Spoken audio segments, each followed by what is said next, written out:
Hello, everybody, and thank you for coming. It's the H3 show. The date is April 30th. The year is 2025. The guest is Sam Seder. Woo! Oh, there he is. Oh, no, Sam Seder. Now, this has been the long-awaited, much requested. I've called him colloquially as approved Jew, Sam Seder. Of course, I say that lovingly, because he has nothing to do with this stupid. They're obviously Jewish. This stupid situation where people have demanded that I talk to him to show how serious I am about this. Well, I'm doing that. And tomorrow, I told Hassan that I would be speaking with Sam Seder first, as per his demand. Which means tomorrow, which means Friday, Hassan Piker. Young Turk fame. The Uyghur name, or how do you say his last name? No, how do you say Chink's last name? Yeah, Uyghur? The Uyghur name. I don't know if that's the family name. Yo! We'll be calling in tomorrow at 12, or Friday. We don't do an episode tomorrow, Dan. They know what I mean. Realized. Well, we're not gonna paywall it. Would be fire though. If I had to respond to all of that, I wouldn't be able to do what I'm doing, which is covering the fucking news. And I hate to pull him away from the news, you know. Thank you, by the way, to our wonderful and gracious sponsor, Game Time. It's game time, baby. It is game time. I'm, of course, stressed up, guys, because you know how serious I'm taking this. I want to give a notification to Hassan, who I know is watching, and his fans. What you're witnessing me exhibiting right now is actually a neurological disorder called Tourette syndrome. I'm not addicted to drugs. You guys used to know that. I always thought Ethan was tweaking. I didn't know he had that shit. Okay, Asman. Well, okay, Asmongold's audience didn't know. I try to be honest. I feel like you guys used to know that, especially the fans who were watching the show. But now all I see is a lot of people on Haas Twitter and his community saying that I'm on cocaine because of my neurological disorder. So I have this unique opportunity to tell you guys, if you see twitching of any kind, do not panic. My kids are safe. Do not call CPS. My kids are safe. They are not in a drug den. I promise you guys. I'll take a drug test. I'll do it right now. Who's got one? Olivia's got one. I got rush delivered. Those goes. I've never been as sober in my life, actually, to be honest. I haven't taken a drug in it's got to be a decade now. Decade plus going on here. Probably. Well, we've got a little bit of time here at the top of the show. Oh. Okay. Okay. So there's another announcement that I want to make that's actually pretty big. You guys may have heard, I think a lot happened yesterday. I don't know if we've talked about that Harley dropped out officially. So Harley dropped out of Creator Clash officially. And again, Hassan, I know you're watching. I think that now your good friend Ian needs you more than ever. And it's time to step in and take that title card, baby. This is not what podcasts are. Oh, shut up. I'm trying to help you. It's horrible. This guy doesn't know when to shut up. Horrible. I was just saying, I prove that Ian chose the right friend. But it gets even worse for Creator Clash, I'm afraid, because today, do you want me to say it? You could say it.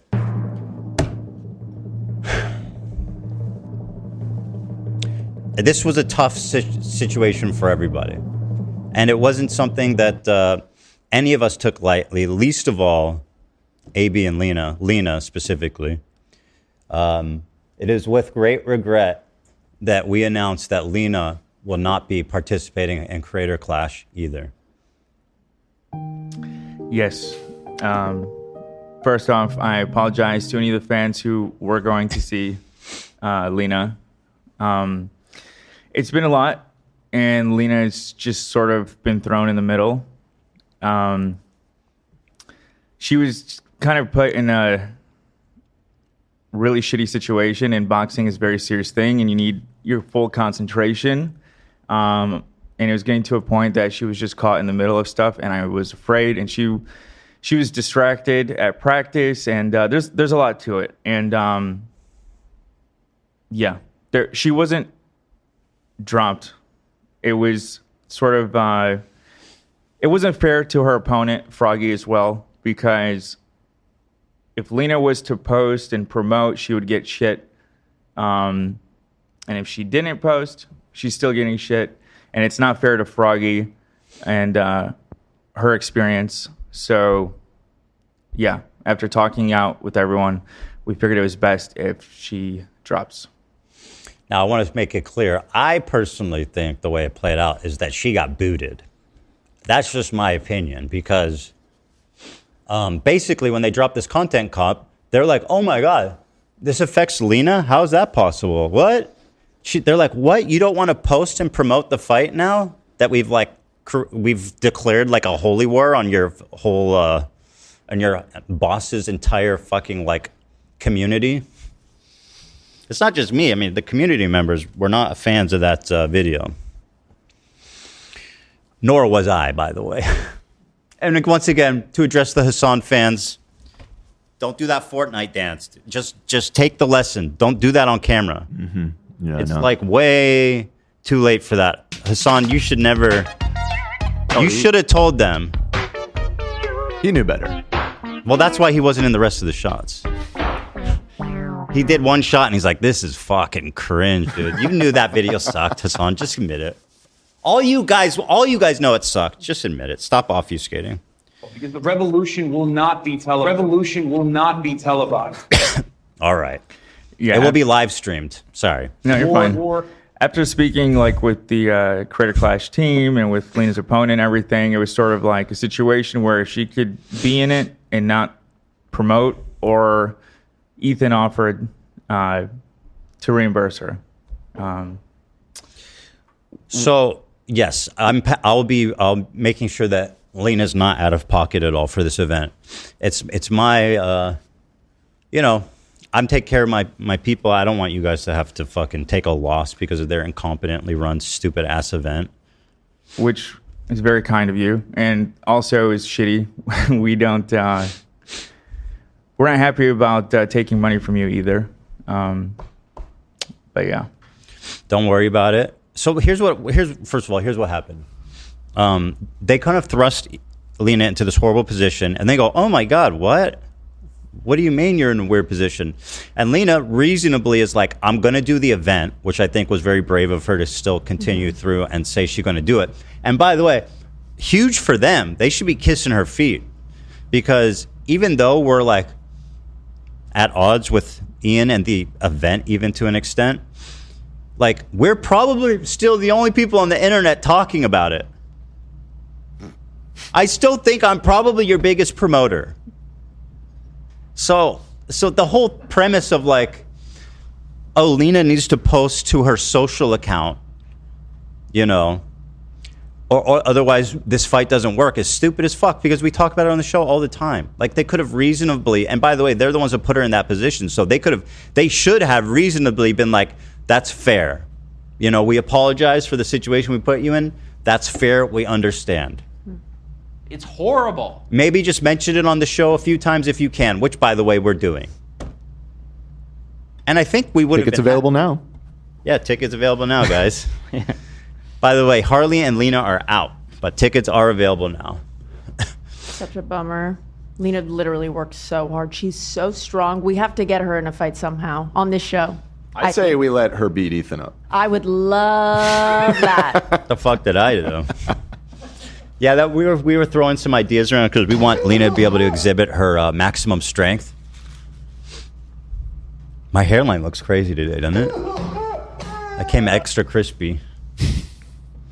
Sorry, I'm just doing it crazy and stupid. It's not about me. All right.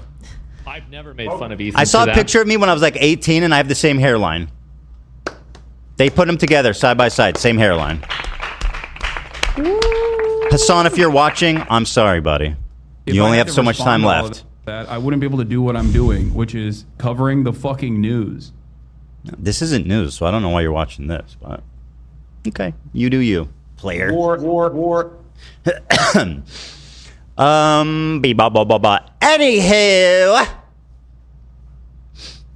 here's the thing, Hassan's audience. You guys know that I'm funnier and more entertaining. You don't have to torture yourself and watch this fucking guy scream and whine and cry and like yell at his chat. Whoa. He yells at his chat. He eats chicken. And like he talks about the same shit every fucking day. Like, we don't do any of that. We don't eat on the air. We don't talk about the same things every day.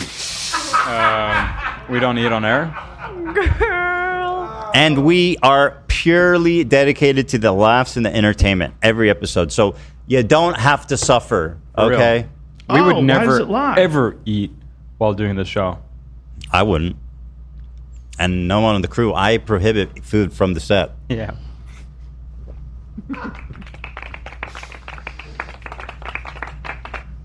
I always thought Ethan was tweaking. I didn't know he had that shit. I guess Amsmingle gets a pass because he doesn't understand what it's like to have a tick. I tried saying it in the polite way. Oh wait, he People does tried have a to take tick. it in He a does weird have way. a he does have a brow tick. Okay, well that's.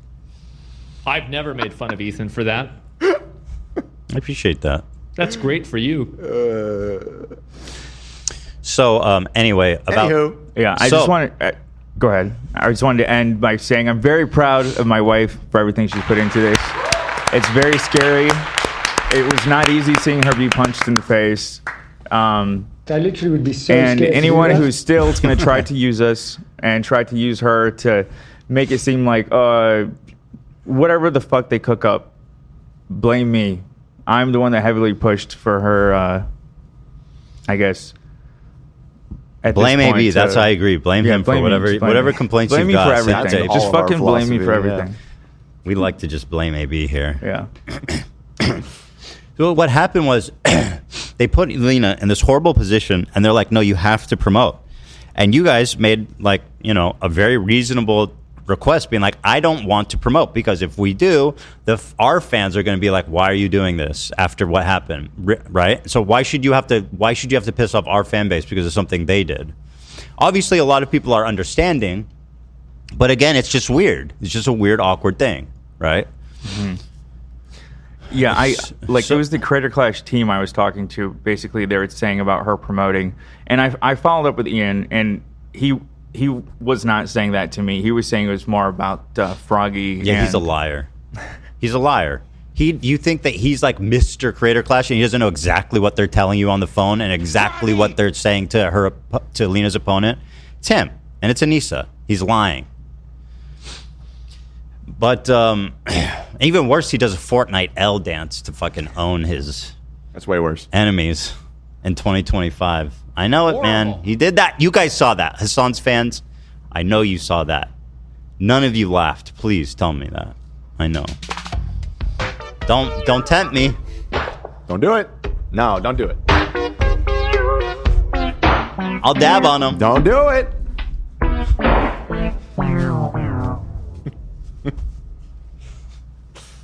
So they were like, okay, well, if you don't promote it, then we're gonna drop you. Pretty much, they were mentioning that as part of the initial agreement. Wasn't good. Yeah, they were. That's They're fucked up. They're invoking the contract. Like in the contract, it says you have to do this, and it's like, well, okay. Well, in the contract, what does it say about you fucking like calling my boss Islamophobic and thrusting me into like a civil war? That's a really hard question. It's not. It's an easy one. It's really easy. It's really easy. So ultimately, I guess it seemed like the inevitability was that Lena was going to drop out. Now, basically, what did they say about reimbursing her for her time? That's just obviously a no, right? I believe that is a no. Yeah, I don't even think they're going to have a single dime to spare anyway. Harley was smart. Apparently, he got paid up front. What? Interesting. That's fucking insane. It is insane. That's part of what pissed Harley off is that he told them from the beginning that he would only do it if everyone was getting paid the same amount. He also, interestingly, maybe I shouldn't say this because I'll leave it to him, but I think he said this publicly already about the payment. He did. He said everyone needs to get paid the same amount, and they agreed. And then he was talking to his opponent, LA Beast, and he was like, oh, no, I'm getting paid this much, which is like significantly more than you. That's horrible. But Harley had the foresight to ask for the money up front, which is how it should be when they're asking you to fucking do all of this training. How much did you guys spend? It's pretty much up there. I think we probably spent around $12,000. So you guys spent $12,000. Oh! And like, why should you guys be expected to front the cost for that, for their fucking event? It doesn't make any sense to me. But there it is. I didn't expect them to totally screw you guys in this way. So I will be reimbursing you guys, so don't worry about the money. Appreciate Hassan that. would never. Can I just tell you thank you? You're welcome. Don't worry about it. It's the least I could do after tanking your entire life savings. Thank you. Ethan, by the way, I was wondering, hold on, this is important. You know about my sort of misadventures with the Triller stock? Oh, no. You sold. I mean, saying I sold at a loss is maybe even underselling it. Yeah. There's nothing left. There's nothing left. How? And the thing was, I feel a little misled because you sort of pushed for me to do that, if I recall. To sell or to buy? To buy. When did I push you to buy Triller stock? You did. You did. Well, we'll look at the tapes later. Okay. But my point being is, like, if we're in the giving mood. Oh, you want me to? How much do you down? Well, 100%. Well, maybe not 100. What, in monetary value? Oh, something to the. I mean, for you, it's probably like pocket change. You know what I mean? It's like it would be no big deal. Don't be so sure. How much is it? We talking 6, 7 figures? No, not 7. Not 7. Okay. Well, 6 is a big range. That's absurd. 7 figures? 6 is a huge range. Yeah, it's probably in the low 6s. Yeah, low 6s. I'm not paying you back for that. Listen, I, as a licensed financial advisor. Yeah, well, that's why I fucking listened to you, and I found out later that isn't even true. So I did not advise you, okay? And please do not register do not file a complaint with the FCC or whatever, whoever does the stock exchange. SEC. Don't talk to them, Dan. Advise's mom. Well, that's sorry. I'm sorry you lost your money, Dan. But on the high side, on the upside here, the stock market. I mean, it's having a little rougher today, but it's coming back. AB. Yeah. Yeah, it is. I sold. Just loaded up and it's at a loss. We're back, baby. Well, dude, it was down 10%. Now it's at 3.3. You know. I see. Yeah, I sold right. a It's little all bit. relative, isn't it? I sold a little bit just to pay for Lena's training. Why? Don't last sell, month. bro. But what did you sell at? Was it around here or was it lower? it was around here. Yeah. Don't sell, AB. As your financial advisor, I gave you one rule. Diamond hands.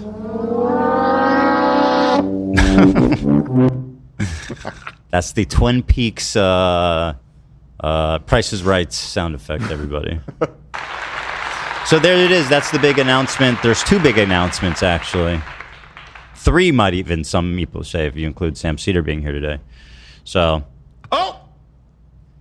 I know that's a lot. I think I'm kind of curious what the community's reaction is going to be to that. I want to say you guys did nothing wrong. This is 100% on them, in my opinion, and they should be deeply ashamed of themselves for how they run this event and the situation they put her in. And honestly, at this point, I'd be surprised if anybody gets paid out anything, because this event seems like it's on thin ice on a hot summer day. And you know what happens to ice in summer days? It's so hot. It depends where you are. Because it'd be sunny in Antarctica and still be very cold. Yeah, that's true. Right. Let me check the chat. I want to know what people are saying. Reaction is going to be to that. Shut up, Ethan. Let's see. We actually just received 50 gifted subs a moment ago. Well, thank you so much. A big fat 5-0 from Thomas Furky. I go hard at Becky. Thank you so much. Thank you. That's so nice. Oh boy. I think for our audience, it's probably comforting in that I think a lot of people were like, fuck this event, but also we want to support Lena. So now it's just fuck this event. That's me saying that, not you guys.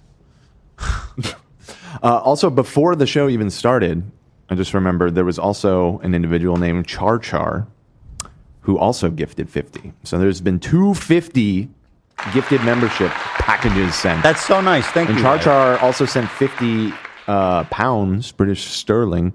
50 gifted for 50 fam members. All I ask is for the 50 gifted, oh my God, yeah, yeah, yeah soundbite. Yeah, you get, yeah. Oh my fucking God. Yeah. Yeah. Yep. Yeah. Yep. Yeah. Yeah. Yeah. All right. All right. For all the, thank you, Zach. Thank you. Thank you. For all the Hassan fans who usually don't watch, that's actually real and unedited. I mean, the slowing down part was, but that was an original Kimi Dreamy. Covering the fucking news. Also, I want to say, Hassan, again, and since you're watching, this is how you take care of your people. You want to talk about socialism? Oh, socialism is the only way. Why is your mod Frogan begging for rent money? Meanwhile, I'm making it rain on my people. Just saying. Well, not exactly. I mean, you're reimbursing. I mean, if I had $12,000 in ones, you don't say that wouldn't be raining. Is that how you'd like to distribute I'm the going funds? to pay them back in ones. We actually spent $35,000 actually. Now that I'm yeah, doing you the math. lowballed it. Hold on. You're going to have to provide receipts for that one. Yeah. Anywho. So that's that. Anywho. That's Losing that. money costs you nothing. How is that possible? You young and dumb. How much money did you lose? Everyone loses money. It's true. Right, yeah. That's true. You got a point. I guess I should, you know what? Fuck the economy and the whole world. Everybody loses money. Okay, that's wonderful. But how do I make money off depressed people? What the fuck? Well, you just turn on Hassan. It's Covering a the joke. We fucking joke news. the Hassan fans because we love them. I didn't really understand. We love the Hassan audience, don't we, folks? I didn't get it. You still have Hassan fans in the audience as well. I can't imagine there's many, but I know there's some. I saw a meme yesterday about being a child of divorce. They're here. I know that there's some for sure, and that's fine. You know, just one of us brandishes Nazi swastikas and one of us doesn't. Anywho, we love the audience. We love Hassan's audience, folks. We kid them because we love them. Immediately goes for the swastika one. Got it. I heard he was watching. I think he's probably regret it. He's probably turned off by now. Did you see the skull thing from him? Genuinely insane? No. And by the way, thank you for supporting me on the skull thing. I know you showed a lot of grace. What was it Hassan said when he found out about the human skulls? Did you see the skull thing from him? Genuinely insane? No. Thank you for your coverage on that. Appreciate Covering that. the fucking news. Appreciate that. Anywho, let's see what we got at the top. I'll see you guys tomorrow. I'll see y'all tomorrow. Let's see. Is everybody brushing past how AB admitted to reenacting this? The avatar emoji things when we all became VTubers. Actually, it's been so long. Let me refresh. Let's all refresh here. And I am Lady Big Titties. So Eliz is awesome because the jiggle when she moves her head, like holy. So this is the one part I messed daddy. up. In the initial, when we recorded it, Ela was like moving her body. I didn't know the body actually moved. So when me and Lena reshot this part, Lena was staying still. So that's why this doesn't make sense. Yeah. Shame. Give me some of that. That's awesome.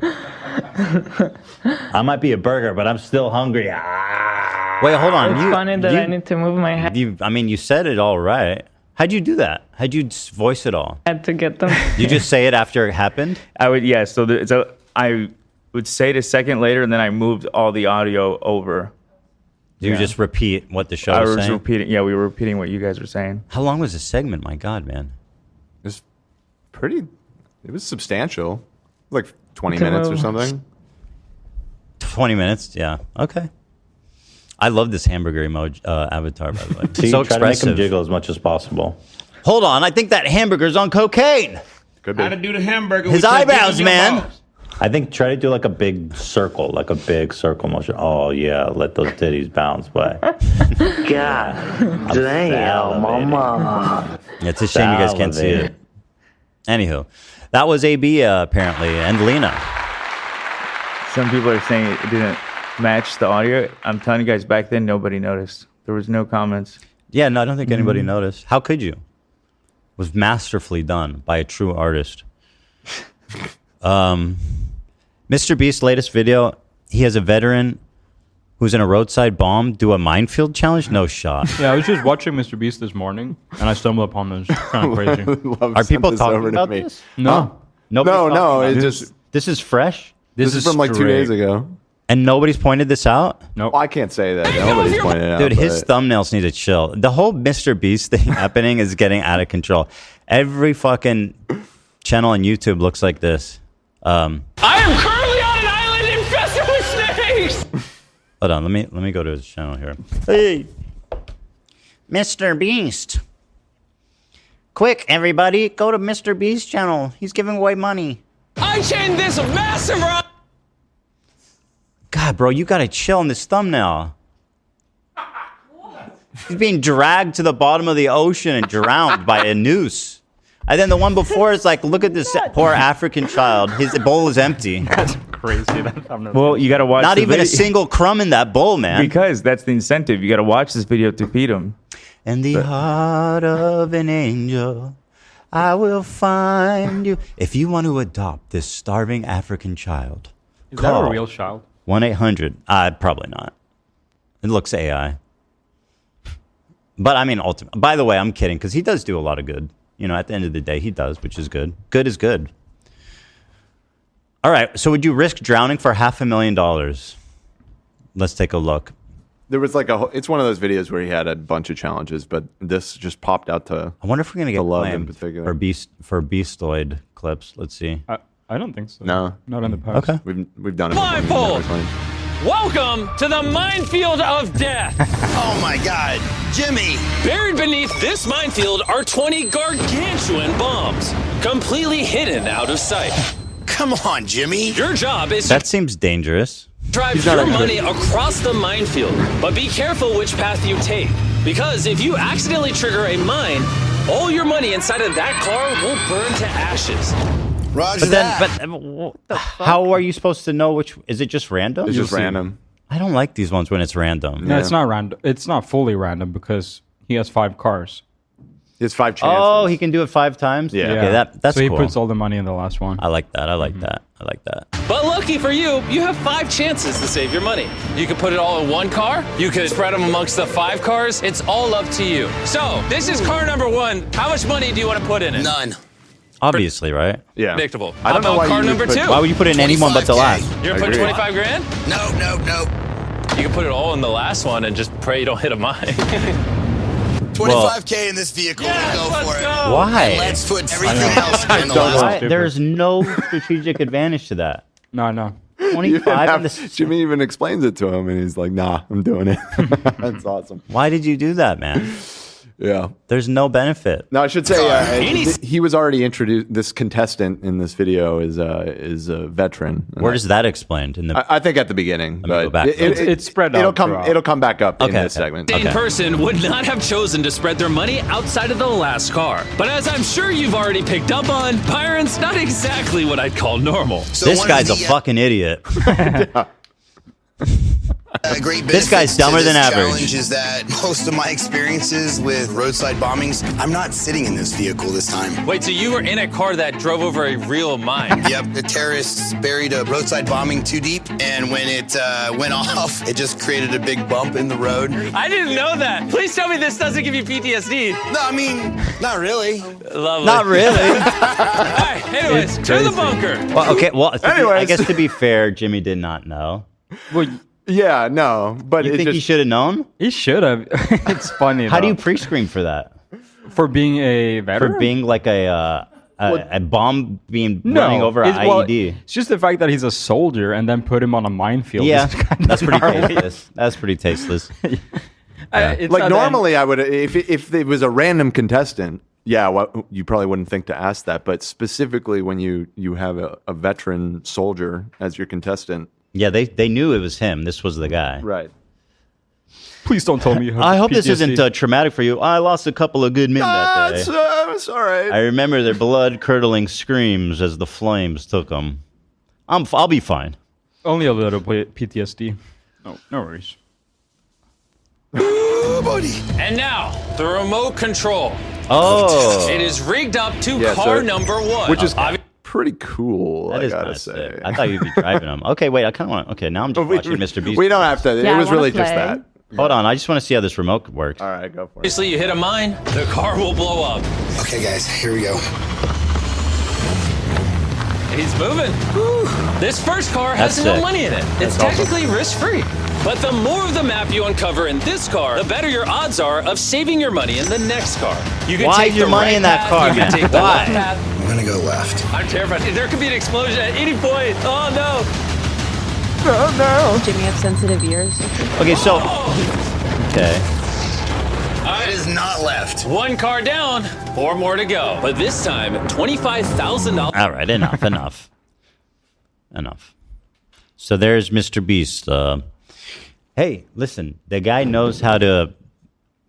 You got to plug into people's primal fears. Yeah. To really push them. This wasn't going to traumatize you. Not really. Not really. I hope not. We'll see. I haven't been bombed since last time. Yeah. Yes, sir, man. That is pretty much it. Yes, sir. Mm-hmm. Wait a minute. Oh, God. I saw this story. Oblivion Remaster. We were talking about this. Yeah. Oblivion is the game before Skyrim. And all of them are known for this, but having just insane dialogue because there's so much of it and every character has like dialogue and it's just repetitive and it's like the same actor again and again. Right. And so when I saw this, I was like, there's no way that's true. Apparently, there was something that stayed in Oblivion's final game release. When I read it, I couldn't believe it. Now watch this and tell me if you notice something about this. This is 100% real. Go ahead, please. I heard that thieves broke into the Arcane University, the Imperial Legion compound, and the temple all on the same night. Wait a minute, let me do that one again. I heard that thieves broke into the Arcane University, the Imperial Legion compound, and the temple all on the same night. Wow. Sounded the same the second time. No, I disagree. Are you like she? Oh, way she better did it? delivery. She was right. She did need to take that a Dude, second how time. fucking funny is that? She kind of. Here, Olivia wants to see it. Just play it from the Imperial beginning. Legion Oh, compound yeah, and here. the Yeah. Go ahead, please. It's in a video game. I heard that thieves broke into the Arcane University, the Imperial Legion compound, and the temple all on the same night. Wait a minute, let me do that one again. I heard that thieves broke into the Arcane University, the Imperial Legion compound, and the temple all on the same night. Yes, that was much, You think much so? Okay. more natural, much more raw. Dude, I agree. I played this entire game when I was in college, and like, I would work. I had a job, and I would go to school, and I would come home, and I would smoke weed and play Oblivion. Wow, this would have tripped me the fuck out. Wait, what did she just say? Well, that was in the original game, and people are. I think it's going around again because people are just appreciating that. They kept it despite in. it being a remaster. It's too funny to like actually kept it remove in. from the game, so they just included it again. Oh, I didn't know about that. Yeah, this is. They even made her mouth move. Right. Let me do that one again. Before her mouth didn't move on it. And the temple all on the same night. Wait a minute, let me do that one again. She wasn't happy with it. So I was reading that apparently the lines are so awkward in this game because they were provided a massive list of phrases and stuff to say in alphabetical order. So like one phrase completely unattached from the next. Interesting. Kind of makes sense why. I personally, I find it iconic, dude. It's the NPC memes. That's like kind of where the NPC memes originated. It's amazing. Well, and by the way, it was super ambitious what they did. Like having a whole game with voice acting, like of that size, was pretty insane. Yeah. So yeah, I mean, listen, it wasn't pretty all the time, but was it there? Yes. Oh yeah. Surprised it doesn't happen more. There's that, guys. I hope everybody enjoyed that. Wow, good stuff. I did. So listen, we're supposed to speak with Sam at 1. It's 12:50 right now, and we're there he is. We're at our ad time. So why don't we do that? Let's thank our wonderful sponsors over at Game Time. Game Time is the app to get tickets. Specifically, what they're great at is last-minute tickets, finding you the best deal possible. Now, let me just tell you right up front, okay? Even before I tell you how great this app is, if you download it, create an account, and use the code Ethan, we will get $20 off your first purchase. Hey, that's a good deal. That's just a free, crispy $20 bill coming at you for signing up. That's badass. So here's the app. Super easy to use. Let's look at the Lakers, for example. Teams nearby are Clippers. Clippers tickets are always a bargain. Let's see what the Clippers Ian's have for molding right now. We have a game on the 1st. Let's get some last-minute tickets. Let's get clipped. Oh, now see here. Here's what I love. Can you zoom in on that at all, Dan? You can see in the green ones are showing you where the deals are good compared to, like, I think the original retail price of the ticket. And then the black ones are obviously, in their opinion, overpriced. And you can see exactly where it is. You can see the value. If you click it, you can see the view. Click one of those green ones. That's a great seat right there behind the basket. Look at that. You see exactly what it looks like from that seat. Shows you how much it is. Last minute ticket. That's a really nice seat for $250. I mean, I don't know if that's a good deal or not, but it's the Lakers. I think they're probably expensive. It's not. It's the Clippers. Oh, this is the Clippers? Yeah. No, $250 to see the Clippers? they have fans. There's dozens of them. More than I thought. There's dozens of them. It's playoffs. So. Oh, that's why. Oh, okay. Let's go back. So this is sporting events. You can find this for any sporting event anywhere in your city. But there's a theater. They have Kendrick tickets right there. There you go. Kendi, and SZA. Yeah. Let's test it out and buy 2 tickets right now. Those things are pricey, by the way. But let's see. We're getting a good deal right there on the center. How much is that one? Right in the pit there. You're like on stage. It's the energy, bro. The energy pit. Yeah, I'd say so. I doubt there's a photo for that because that's like an unusual one. Try one of those. Here, if you do like one of these. Try with that one with. Oh, stage layout coming soon. Okay. They don't have it for SoFi. SoFi's a relatively new venue. Got it. Well, click on. So they've got sporting events, they got musical events, they have theatrical events. They got everything you got. So, yep. They show you the best deal. They show you the view. They give you all the info you need. Specifically for last minute tickets, come get it. But honestly, for anything, they've got it. And they have a fantastic platform. And best of all, guys, they're giving you $20 free for your first purchase. And even better than that, they support this gosh darn show. That's right. And we love them for that. We do. They have zone deals. Choose a section, let Gamer Time choose the seats. So you can say, we're offering better deals in this zone. We'll assign you a seat. All-in pricing, by the way, that's really nice. No surprise fees at checkout. Love that. Nice. Lowest price guarantee, or they will credit you 110% of the difference. That's big. Your purchase, Game Time ticket coverage. Your purchase is covered with the most flexible customer service policy in the ticketing industry. I like the sound of that. Take the guesswork out of buying concert, show tickets with Game Time. Download the Game Time app, create an account, and use the code ETHAN, ETHAN, for $20 off your first purchase. Terms do apply. Again, create an account and redeem the code ETHAN, ETHAN, for $20 off your first purchase. Download Game Time app today. Last minute tickets, lowest price guaranteed. Thank you. I love Game Time. Thank you so much to them for sponsoring. Consider picking something up there, huh?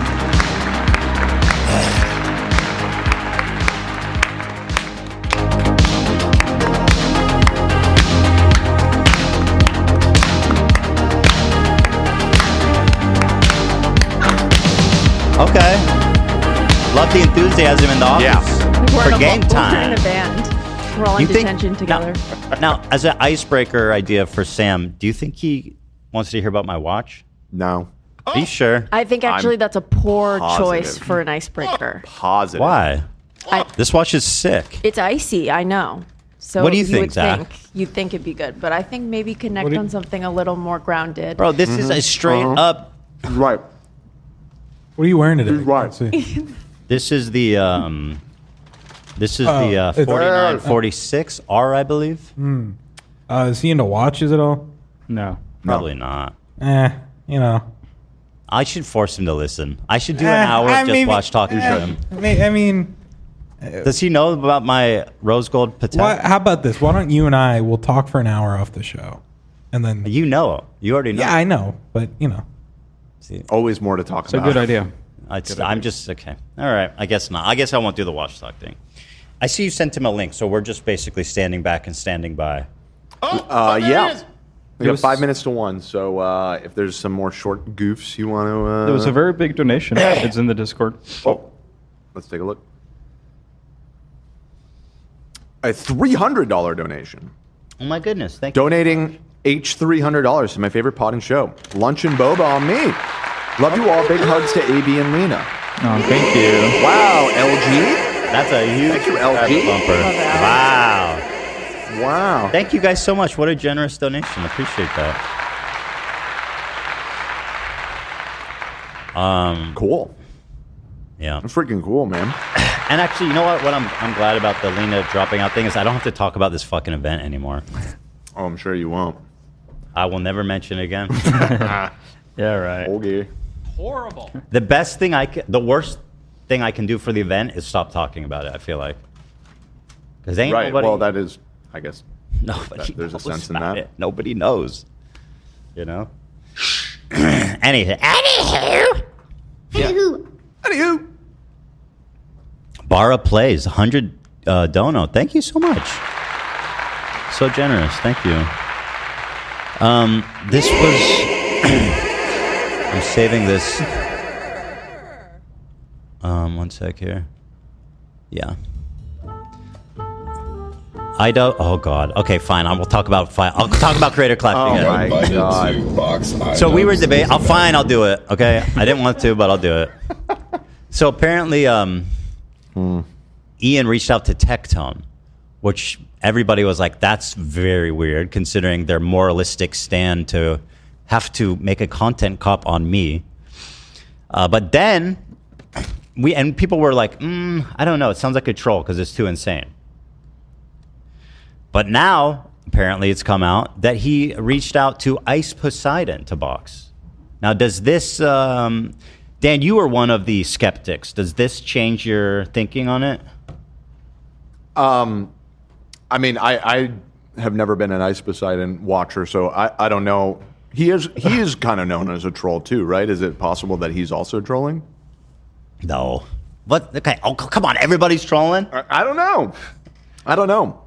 I'm not familiar with these creators, really. Well, I know that Ice Poseidon is very controversial and has been like banned off of everything. So Yeah. I know, just if it is true, I know that that's like kind of nuts for them to ask him. But let's watch the clip. I got invited to box iDubbbz in his boxing event for Creator Clash, but I had to decline that because if I were to... I can't. This girl's distracting me. She's just staring into my soul. Noticing. She won't look away from me. She's probably reading chat on screen. She's not blind or something, is she? No. Okay. That's his girlfirend. That would be Watch her. unfortunate. Well, just look at the way she's just staring into your I got you. being. I got invited to box iDubbbz in this event. This She blinks boxing once, event as far as I can Creator tell. Clash, but I had to decline that because This sustained eye contact. if I were to lose the iDubbbz, I would be upset. Is she Mormon? I don't think so. I'm getting glazed. Interesting. I bet you. Watch. We're gonna find out she's a Mormon. I've never. Mormondar is crazy. Anywho, here's we're supposed to be listening to Ice Poseidon. Let's do that. Event for Creator Clash, but I had to decline that because if I were to lose the iDubbbz, I would be extremely embarrassed. And I'm not very good at boxing, so I was like, no, I can't do that. You guys have the same stats, though. I know he has 2 losses, I have 2 losses. But that's what I'm saying. If I lose to him, there's no coming back from that. Because he's like a skinny dude. I think you'd win. I mean, And I think everyone would be wanting you to win, too.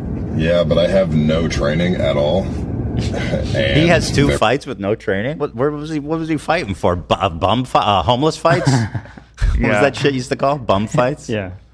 Probably one of those Misfits fights or something. I occasionally will get a message to be in like an Aiden Ross boxing event or Misfits, but it's like the fight's in 2 weeks. You're gonna go against this guy who's 10 times bigger than you. I'm like, nah, I'm good. No training, no preparation. Yeah. This guy, he's a seasoned fighter. He Yeah. weighs 300 pounds. We need a fall guy. He's an Olympic boxer. Will every you fight scene. him? So I would gas out in 5 seconds, and then I'd be fucked.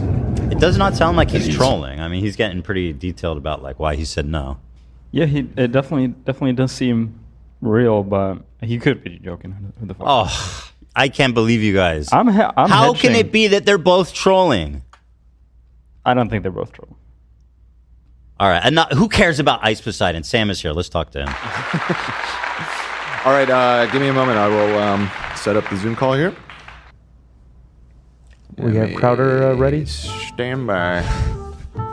The biggest thing is that iDubbbz hasn't denied it.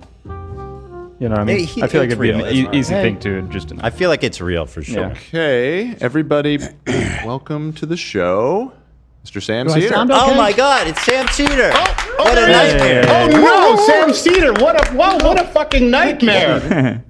How have you been, Sam, since we ruined Steven Crowder's life together? Nice to see you I've again. been feeling very badly for him. Yes, over we're the years. all. It's a tragic loss of a great career and so much potential. Yes, it is. Hey, are we live now? We are live on the H3 channel. Yes. I want to just start by sort of apologizing in that I sent you a DM on Twitter 6 months ago or something. I was just yeah. going through to find out, and then I just realized you're no longer on Twitter. Yeah. So that He explains say what, why I didn't Dan? hear back. He may no. Yeah, I didn't see it. I wish I would have, but honestly, I don't know what to do because like I want to get off Twitter, but also it's kind of a pain because Twitter is the way that like I would reach out and speak to most people.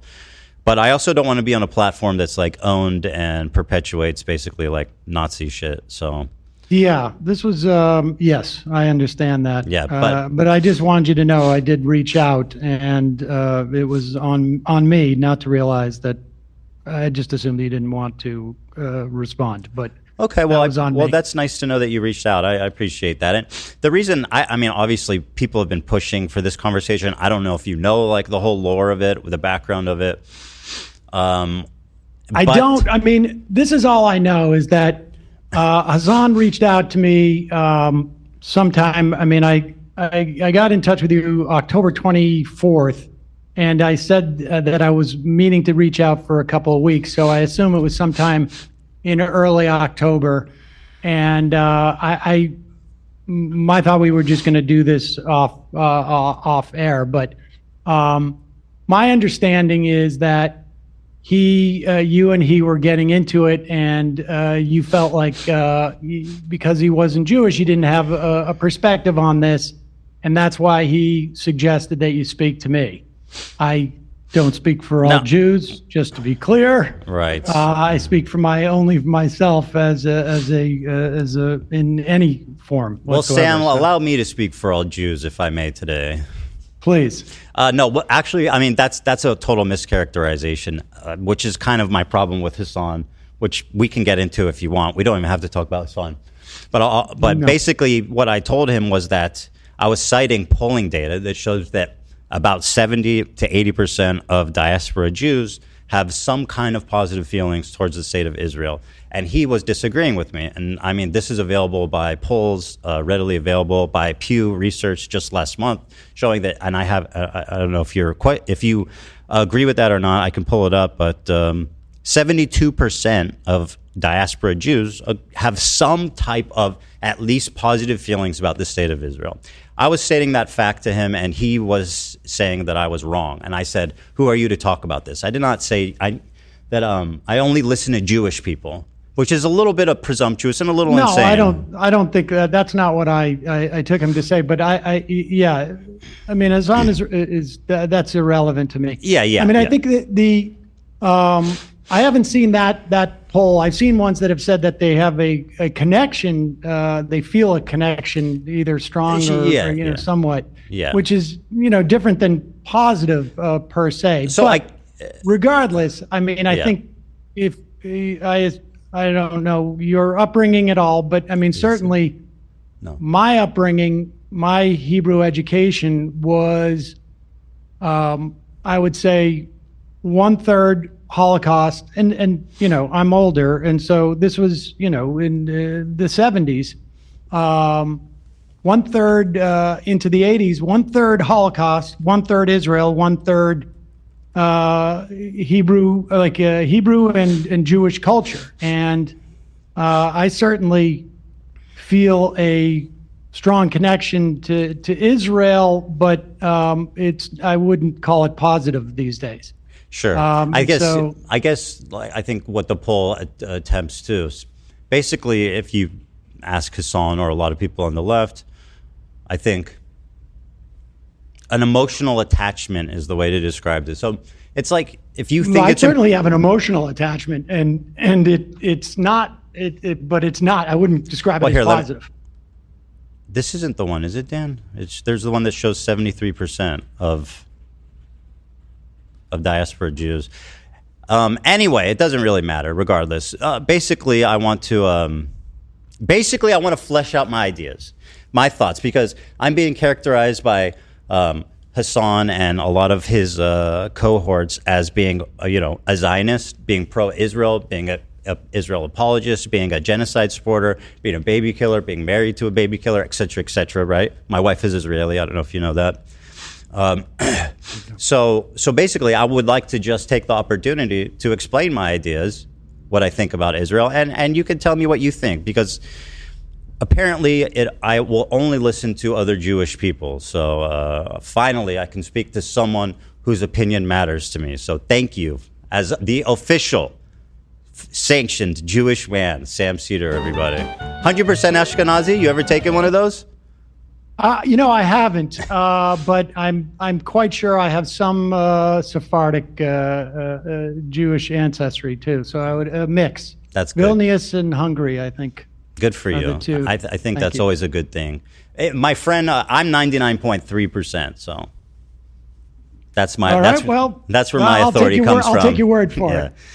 So at any rate, let me start here by showing you a little context. Oh, let me also just say, I got about an hour. Okay, great. Get I'll just get into it then. Here it is. Not that it matters, but okay, whatever. So let's start here. Let's start with a little icebreaker here. I know we're both fans of Tim Pool. Okay, let's just enjoy this image together. Tim Pool recently had a wedding. And can you see that? Did he get married? Well, I think he's attending a wedding. Okay. And he's very formally dressed, except he appears to be wearing a beanie.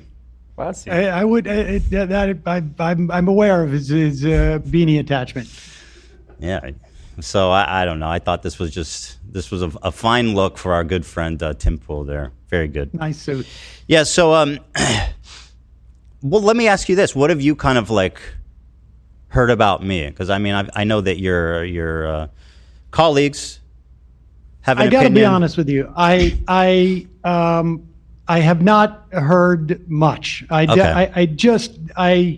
have, like, you know, the only thing I really saw that came up in any of my mentions on Blue Sky, I'm also on Blue Sky, is just this issue about talking to me, and I had presumed that was it. But I don't, you know, like, look, from my perspective, I'm not, you know, and I know that there's been, you know, you mentioned in the email that there's been a lot of grief that you have taken, and I know that other people have also taken grief on all sides of this.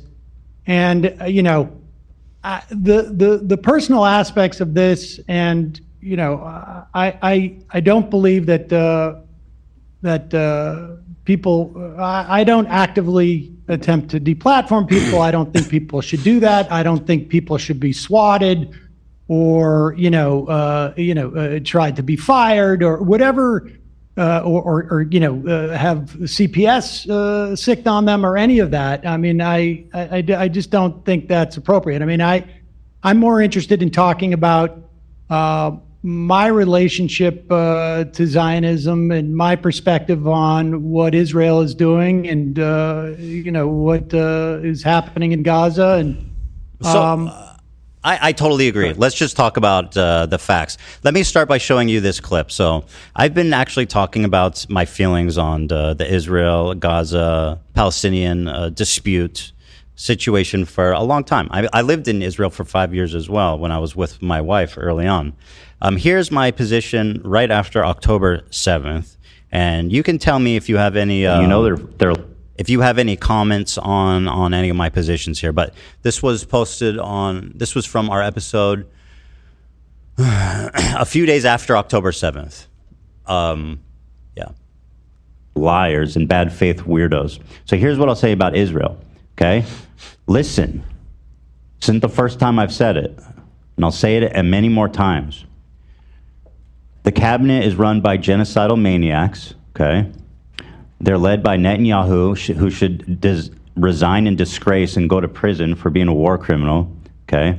He's made a coalition of the most, like, radically conservative freaks that don't represent, by the way, the majority of Israelis. And they're hell-bent on genocide, frankly, overtly. They've committed tons of war crimes in Gaza, including the killing of children, obviously, because Gaza is one of the most densely populated places in the world. 50% of the residents are under 18, so when you bomb a building, the chances that you're killing children is pretty much 100%. Okay? It's fucking barbaric. It's unacceptable. It's disgusting. I've seen videos, you know, I saw videos of Palestinian dads holding his dead, like, 5-year-old daughter. I mean... I don't need to watch this part because it just gets a little too emotional. But I mean, so that was my take right after October 7th. And obviously that was coming off the end of me being like kind of, I'm an Israeli citizen. The morning of October 7th, me and my wife were up at 3 a.m. as families were calling into news stations from their safe houses, people being burned alive with their families being murdered while on the phone with news. So coming off of that emotional shock, right? Was this was my reaction. Now, I don't know if there's something Zionist or pro-Israel I said there, but maybe I don't understand. I mean, I think much of what you said was true. I'm not sure, frankly, if what we've seen Israel do in terms of Gaza is not broadly supported in Israel. I'm not seeing the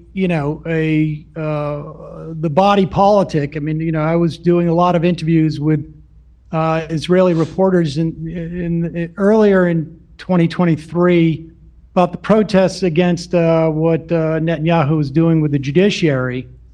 And there was a question as to whether Israelis would see that this autocracy that Netanyahu was attempting to sort of impose on the country wasn't an extension of what was happening in places like the West Bank and in Gaza in some fashion, and more so the West Bank at that time. And so I think it's hard to make an argument. And look, I would make it's not a perfect analogy as to what's happening in this country, but when you talk about the Israeli population not having a problem with what's going on in Gaza, I don't see a lot of evidence of that. There's certainly, I would imagine, a percentage of Israelis, and I know some of them who think that Israel should stop its assault there, but I don't think I don't see a lot of evidence that a year and a half later, after you said those things, that this is not the character of the vast majority of Israeli society. I mean, I'm not necessarily convinced that they are as aware. I mean, I've talked to people who have reported in the West Bank, and they said they would go from the West Bank into Israel, and the lack of awareness of what was happening in the West Bank by Israelis was shocking to them. So, I can't say if the Israeli population had a full understanding of what was happening in Gaza, that they wouldn't change their mind. But I don't see a lot of evidence of it. So, as you touched on, this was made basically before the war started. And I think that the unfortunate, really tragic outcome of the war is how much it's jaded and radicalized, I think, people in Israel. It's really, I think people in Israel feel like isolated. They feel like, the sentiment in Israel is basically that the world wants, the country to disappear. And obviously, like, that's a much more nuanced conversation. But the feeling there has definitely radicalized a lot since the war started. It's gotten a lot worse. And I think I think that gets to it to some extent. I mean, you have this wholesale slaughter. I was looking up. We killed in Iraq. Depending on what numbers you want to look at, but I think it's safe to say directly hundreds of thousands of people. But even like the number of children that we killed in Iraq, I think has been surpassed by what's happened in Gaza. And I think one of the things that I find shocking is that the sense and look, I experienced this with family members. Where the sense that there's a victimization, for instance, let's say on college campus of Jewish students, and I think that to look at what's going on, the totality of what's going on, and to perceive the victims of what's happening here to be the Israeli citizenry or Jews in this country, I think it just blows my mind. I mean, two people can care about two things at once. Why should people? Oh, absolutely. Absolutely. People who are uninvolved in the war, if they're being victimized in a separate situation because of their Jewish identity, that's a problem, don't you think? Oh, I do, but you can care about two things. You can't be like, oh, these people are ridiculous for caring about anti-Semitism on college campuses because the war's happening. I mean, both we can care about two things. 100%. And obviously, one is way worse, right? One is way worse. But that's the point. I mean, one is way worse than what's happening in Gaza. But who should tolerate being discriminated against based on their identity? You know what I mean? Like, of course, well, who wouldn't react to that? I don't think that people are. I don't think that people are being victimized. I mean, certainly, listen, anti-Semitism is real. It was real when I was a kid. There was many times I had pennies thrown at me growing up and playing basketball. I mean, there was a lot of. I've experienced anti-Semitism, but I would put it in the context of like you're a parent, I'm a parent. If my kid is going through something very difficult, it's obviously difficult for me, but it's more difficult for them. And it's a question of prioritizing these things. You can have two thoughts in your head at the same time, but to center oneself or to perceive that one's victimization is sufficient to ignore the I got to stop you because I don't think I don't know who's doing that. Well, I just said like you just presented as the Israeli population feels like they're isolated and this and that. There's two different separate conversations. There's like the American Jewry who's like, I have nothing to do with that place.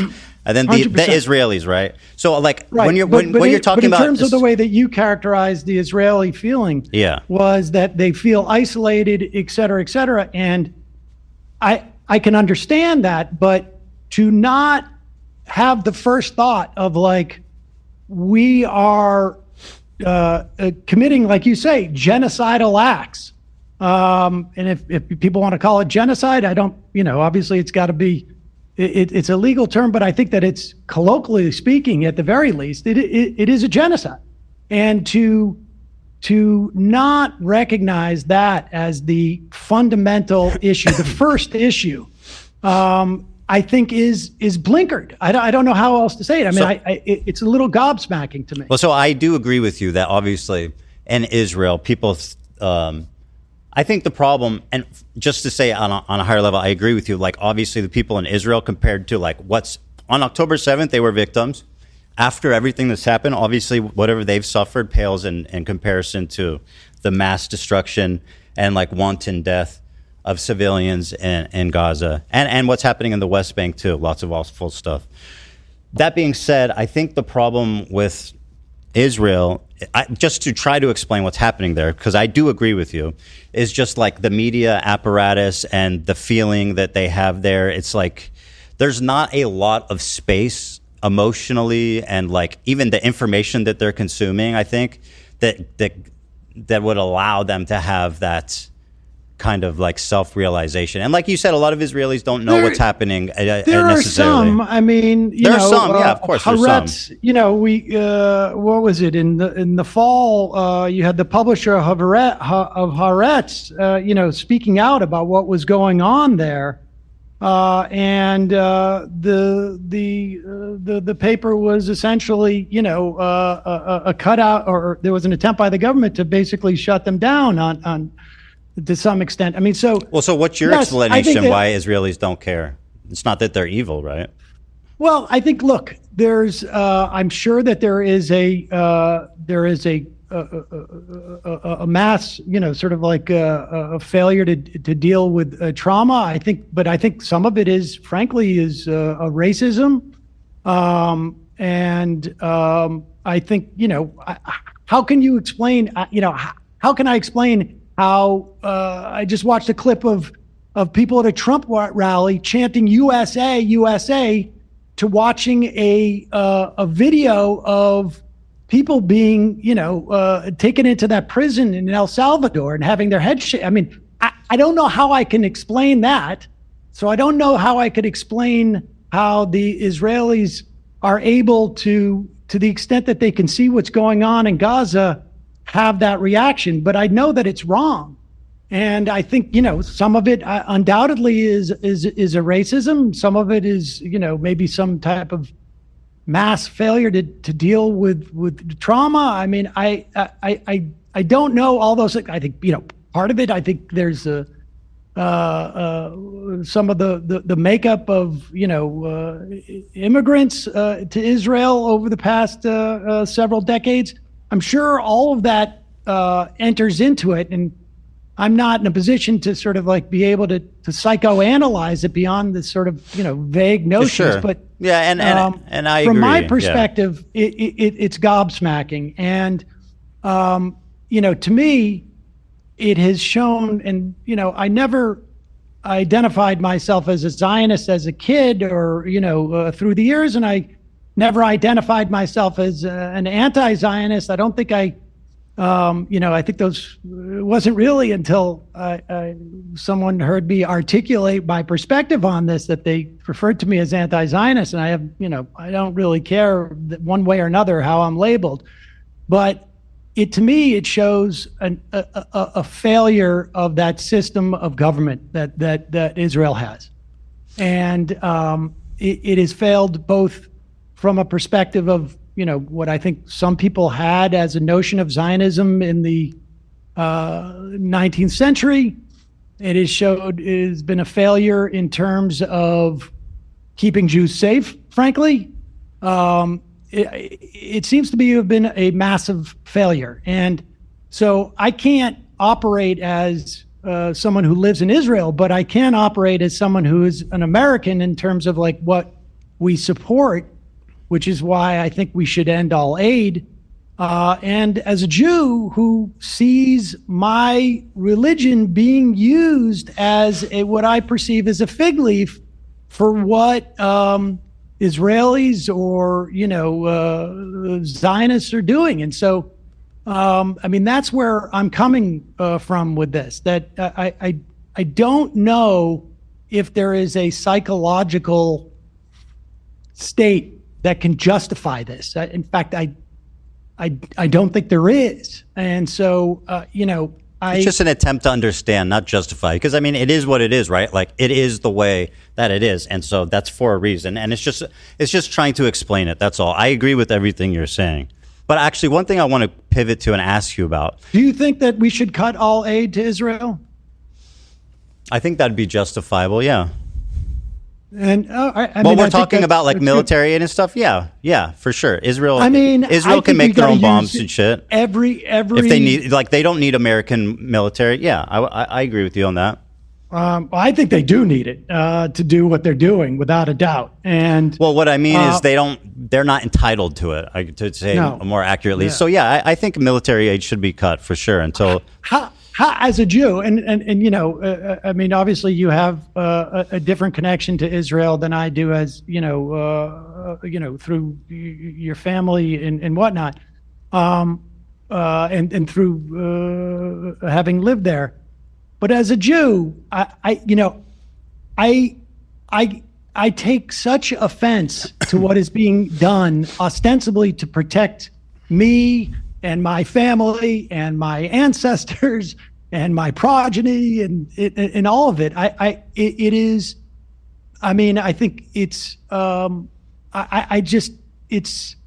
I think the conflation of Zionism and Judaism is both not keeping Jews safe and is wrong at its core. And we can see what it's even doing in the context of this country, the way that it's enabled Trump to attack universities and to attack law firms and whatever. And so I don't know. And if you agree with that, great. If not, I'm happy to discuss it with you. Yeah, no, I agree with everything you're saying. And part of the reason why like this chasm started between me and, Hassan is very influential. So when he decides that somebody is an enemy of the movement for criticizing him, which is what I perceive happened, then it kind of becomes reality. For example, one of my criticisms of his is him not supporting Kamala Harris. Now, would she have stopped the war and been like a perfect dove? I don't know, but I know she would have been better than Trump. I know that for sure. Trump's posting like this insane Riviera, Gaza, the Riviera with Trump hotels. That's and like he's sending the 20-pound bombs. He's telling Netanyahu, you have a blank check to do whatever you want. Now, like, it just came out that Biden didn't, did nothing to. Listen, I think. Well, I'm talking about Kamala. I suspect that. I suspect that she would not have had the same policies as Trump. But at the same time, I think that it was a massive failure, both on a real human level, like it would have, I think, had she articulated anything even remotely close to what I would hope her difference would have been, I think it would have probably had implications in the election. But I think perhaps even more importantly, it would have maybe implicated the behavior of Israel. So, I mean, look, I chose to support Harris because I perceived her as the lesser of two evils. But yeah, me too. And I think that's an important distinction to make at a time like this. Yeah, I can certainly understand how some people were just so repulsed by what was happening that it made it almost impossible for them to vote for Harris. I think, you know, I understand why they didn't. I totally understand the perspective. Like, I'm so disillusioned with this administration, I can't support Kamala. But at the same time, like, a hugely influential political streamer like Hassan, who has a huge influence on people, I think, and who's someone who, you know, who's very vocal about being pro-Palestine. I feel like it's an abdication of responsibility to be like, I'm not voting for Kamala, or I'm not telling you who I voted for. I suspect he voted for Jill Stein personally, but either way, he hasn't said, and he wouldn't endorse her. Now, like, if you're just like a random protester or whatever, and like you're like, I'm so disgusted, I don't want to vote, that's fine. But if you're like a high-level political streamer, and you know, basically, you have the capacity to weigh like the lesser of two evils and what that means, I feel like it's an abdication of responsibility to not make that call. I mean, you know, I certainly have been critical of people who, you know, generally don't vote for the lesser of two evils. But I think, you know, and certainly, you know, in the run up to the 2016 election, I certainly that was my perspective. But again, you know, what the Biden administration was doing was so horrific that her inability to signal that there would be any change, you know, I think sometimes you have to take this at face value. And I think there would be certainly, definitely other things. You would not be assaulting the government like Trump is. But, you know, I think probably this is the first election in as long as I've been doing this, and I think it's been 5 elections now. I mean, I'm old. That I couldn't really condemn someone from taking that position based upon what we were seeing. I mean, it's not just some random person. I do, and I'll tell you why. Kamala Harris wanted a ceasefire. She stated that. Trump said, finish them. I mean, let's be honest. Like, for someone Biden like Hassan, said, I want a ceasefire. I'm not voting for Biden. I'm not talking about Biden. No, I understand, but we found out that Biden, in fact, did nothing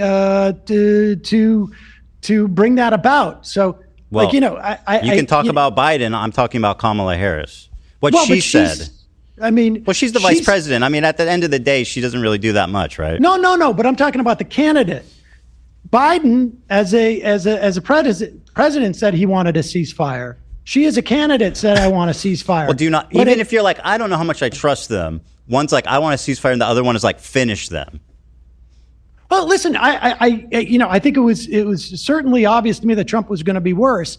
But I think, like, if you're trying to get the candidate to show some indication of this, you know, I can understand. I mean, I wouldn't do it. I would disagree with it. But yeah, I get your point too. Like, ultimately, I understand why people wouldn't want to support them because of what they've seen, and like that, it feels like, you know.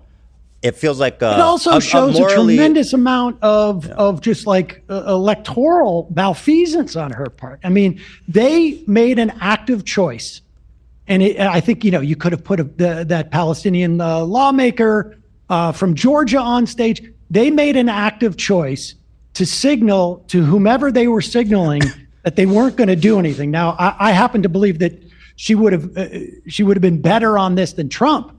But they were making an active choice to do that. I mean, it was really electoral malfeasance on her part, in my opinion. But you know, I don't know what the point of litigating this is per se. But well, we're talking about kind of my criticisms of Hassan and how this schism started. Well, let me show you this. I don't care. Yeah, about, I know. Honestly, I'm like Let me show you this. This is more. I honestly. Like, yeah, you don't care. I know. I don't care. I don't. And why should you? I don't blame you. We talked about anti-Semitism, and you think that I don't want to put words in your mouth, right? But you seem to have conveyed that, compared to the destruction and everything happening, the genocide, the loss of life in Gaza, the humanitarian crisis in Gaza, that obviously that's way more important. So let me show you an example of something. And again, I know you don't care about the drama. To me, this isn't drama. This is one of the biggest, most influential streamers spreading something that I think is really dangerous. And you can agree or disagree, but it's a short clip, but I'll show it to you, and you tell me what you think. This will never happen, but in a totally just world, any kind of, regardless of your background, any kind of fucking Zionist tendency should be treated in the same way as being a fucking rabid neo-Nazi. And you shouldn't even let someone be the fucking local dog catcher as Felix was posting, if they've ever exhibited any sort of like positive feelings about the state of Israel. I'm so serious about this. Now, by the way, he didn't misspeak. He doubled down on it yesterday. He said, no, I agree. That's what I think. Now, just to recap, he says, anyone that's had positive feelings at any point about the state of Israel is a neo-Nazi that's not fit to be a dog walker. Now, to me, that seems like extremely dangerous, dehumanizing language about what could arguably be 70% of the Jewish diaspora, and certainly probably people in your family. I'll tell you, there's some hyperbole there, but that's putting it mildly. I think. I mean, he says Zionism, and I'll tell you what I think is really. Sorry, I got to correct you. He says Zionism, and then he says if you had positive feelings about the state of Israel at any point in your life. I got to tell you, if you look at what's happening right now, and you have positive feelings about Israel, He said at any point in your life, Sam. Just to be clear about what he said. Would I have said at any point in his life, someone's life? But I just think this is such a petty, like the idea that we're going to police. Hold on, let me respond. Ahead. You want me to respond to this? No, I don't. Like I say, I don't care about this. But if you're going to force me to respond to it, what Israel is doing right now is so far beyond the idea that someone says any time in your life or not or whatnot. He's talking about Zionism, and frankly, I think it's very difficult for me to understand how someone could have positive feelings at this time. Now, you want to say in the past and what? Okay. Yeah. Like I say, I will grant you at any time in your life that is too broad a step. But wait, let me finish. Yeah. But see, you go in and you're making this about anti-Semitism by doing this hopscotch about a poll that people had positive feelings that Jewish people do, and then therefore he is anti-Semitic. And honestly, that type of conflation, I think, is so dangerous and so disingenuous. I mean, I don't want to get too passionate about this, but I will tell you something. I have had a guy who went to my bar mitzvah, my sister's bar mitzvah, my kid's bar mitzvah, sat at Passover with me 3 or 4 times, call my father and ask him if I'm anti-Semitic. Now, this is just that is just an example, an illustration of conflating when he's clearly talking about Zionism. Was it hyperbole to say any time in life, whatever? The fact of the matter is this conflation is dangerous for Jews. It is a fig leaf and a way of weaponizing anti-Semitism that has enabled Donald Trump to do the shit he's doing, that has enabled the slaughter of thousands upon thousands of children and women and men, for that matter. It is not keeping Israelis safe. And this type of conflation, Ethan, is what I find far more irresponsible, frankly, than the idea that he said positive any time. I mean, look, you do a show Sam, 4 hours a day. He does a show 5 or, as far as I could tell, 15 hours a day. And to focus in on that one tiny clause. This is of not that one sentence. tiny clip, Sam. Well, You don't know. wait a This is a second. totality of behavior. But you wanted And by to the bring way, this it's up. easy, I don't and I care appreciate about that you Ethan. can hand wave it away and say that it doesn't. No, I'm not hand waving it away. Well, you kind of are. I'm saying this You're saying it conflation. doesn't. You're saying this actually conflation- I'm wrong saying- for caring I'm about saying- it. No, yes. In fact, I'm saying this Yeah. conflation is incredibly dangerous. It is disingenuous. I think it's dangerous right now, to there is, ignore what's being described as dehumanizing, violent language for American Jews that have nothing to do with the war. That is a complete mischaracterization of It's that. not. He's He's not fit to be a dog walker. He never says the word Jews. He says a neo. Listen, how many members of Kufi have positive feelings Well, towards Israel? wait. How many millions of members of Kufi, the Christian organization, have positive feelings for Jews? It is clearly not a function of their Judaism. It is not a function of their Judaism, and so it But is it not describes specifically- most Jews. No. Yes, it does, Sam. It describes most Christian evangelicals too. It may do them too, but it also describes 73% so of that Jews. is not anti-Semitism. That is about I don't know. What do belief. you call it when somebody's discriminating against the vast majority of a racial or religious group, Sam? I'm sorry. You want to look at evangelical Jews? I don't care about evangelical people. Okay, but I'm talking about the way you're constructing this. I think you can say the same thing about Christian evangelicals too. It is not anti-Semitism. It is not. It just isn't. Like, taking one example in isolation, which is what we've done here. Well, you're the one who gave it to me. Yeah, well, I don't even want to talk about fundamentally, it, I disagree but I'm with you. using your example, and in that instance, that is not anti-Semitism. Well, And I this disagree. Conflation. Okay, well, that's our disagreement. Yeah. But I think that conflation is incredibly dangerous. Well, I It's disagree dangerous as well for on that. Jews. I think it's dangerous for this society. I think, frankly, I think it's dangerous to what I perceive as hand waving what's happening here. I know you said you aren't doing I'm that. not hand waving. This you're is a doing the function opposite. You're of endorsing decades of thought about this. So right, sure. But the point is, you're saying that this is not dangerous. How dare you care about this? I think it's dangerous No, I'm not saying that at all. I personally, I mean, I'm Jewish saying people the have a collective mischaracterization memory of of it trauma, as Sam, and it anti-Semitism. starts a certain way, and it starts with people. It starts with dehumanizing language, like saying you're not fit to walk a dog. I mean, what are we doing here? talking about it's Jews. irresponsible language. He's not talking about He's Jews. talking about 73% of Jewish people. No, you said that. No, that's a poll that's readily available. No, you made that connection. He did not. Because we have millions upon millions of members of Kufi. We have millions upon millions in this country of evangelicals who also believe the same thing. Does your dad and have? You cannot say it's could you anti-Semitism. Could you You describe cannot say it's anti-Semitism if you're also including millions upon millions, far more Christians than Jews. Would you say that your father, who you mentioned, said something to you, that he's ever in his life had positive feelings about the state of Israel? I've had positive feelings of Israel. Well, does your dad have any positive feelings about it now?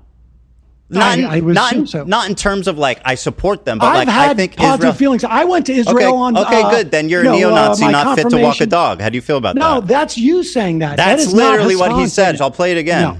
I think like this will never happen, but in a totally just world, any kind of, regardless of your background, any kind of fucking Zionist tendency should be treated in the same way as being a fucking rabid neo-Nazi. And you shouldn't even let someone be the fucking local dog catcher as Felix was posting if they've ever exhibited any sort of like positive feelings about the state of Israel. I'm so serious about this. Another thing he's doing, by the way, and Hassan does it. Listen, he you plays can say around with that's the a wrong term thing to do. Zionist, right? You can say that's a wrong thing to say, but he's not talking about Jews. He's talking about people who have exhibited these positive feelings, and that includes millions upon millions of Christians. More Christians. Okay, well, listen, than I don't think Jews they're exist in the neo-Nazis, world. not fit to walk dogs, either. I think it's insane language. Listen, you don't want to tell me that you have never engaged in hyperbole. You and I both are in this business, and we do that. Yeah, you're right. You're right. I just think that. It's listen. You can say I it's just an think inappropriate that, thing to say. It's an unfair thing to say. I just think like but Arabs it's that not support Israel aren't anti-Semitism. fit to walk a dog. It is not anti-Semitism. Okay, well, we're And at you an can say impasse that on this one. Yeah. So I mean, but anyway, another thing he does is he says Zionist tendencies, and he's someone that plays around with Zionism. He calls me a Zionist, and again, I know we're arguing here about semantics of what Hassan said, but I don't think that you could accurately characterize me as that, as it's used colloquially. You don't know, right? But he's saying Zionist tendencies. What does that mean? What's a Zionist tendency? I don't know. Yeah. You're going to talk to him on Friday. You can ask him what a Zionist tendency is. I suppose I would guess. And, like I've looked at polls too, where, people have various different understandings of what Zionism is. But I think it is my guess, and I don't know what he was thinking specifically, but the notion of an ethno-state that engages and allows whatever in the name of Zionism allows for this mass slaughter, I think is horrific. Sure, me too. Okay. I mean, then I think we the three of us agree on that regard. Yeah, I think we're so. Another thing is like to take it even further. I mean, Hassan pretty much like openly supports Hamas. Let's not talk about Hassan. Let's talk about this. Sure. I mean, what do you want to ask me? Well, I mean, if you want to ask me about, I mean, well, let me. I'm not here to explore. Yeah. I have a list of things that. But if you want to talk about Hamas, I mean, I think. Look. Well, how do you feel about Hamas?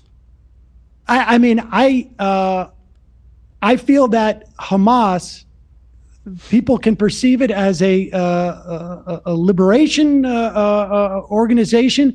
We call them terrorists in this country. We call the ANC terrorists. What do you think about them, Sam?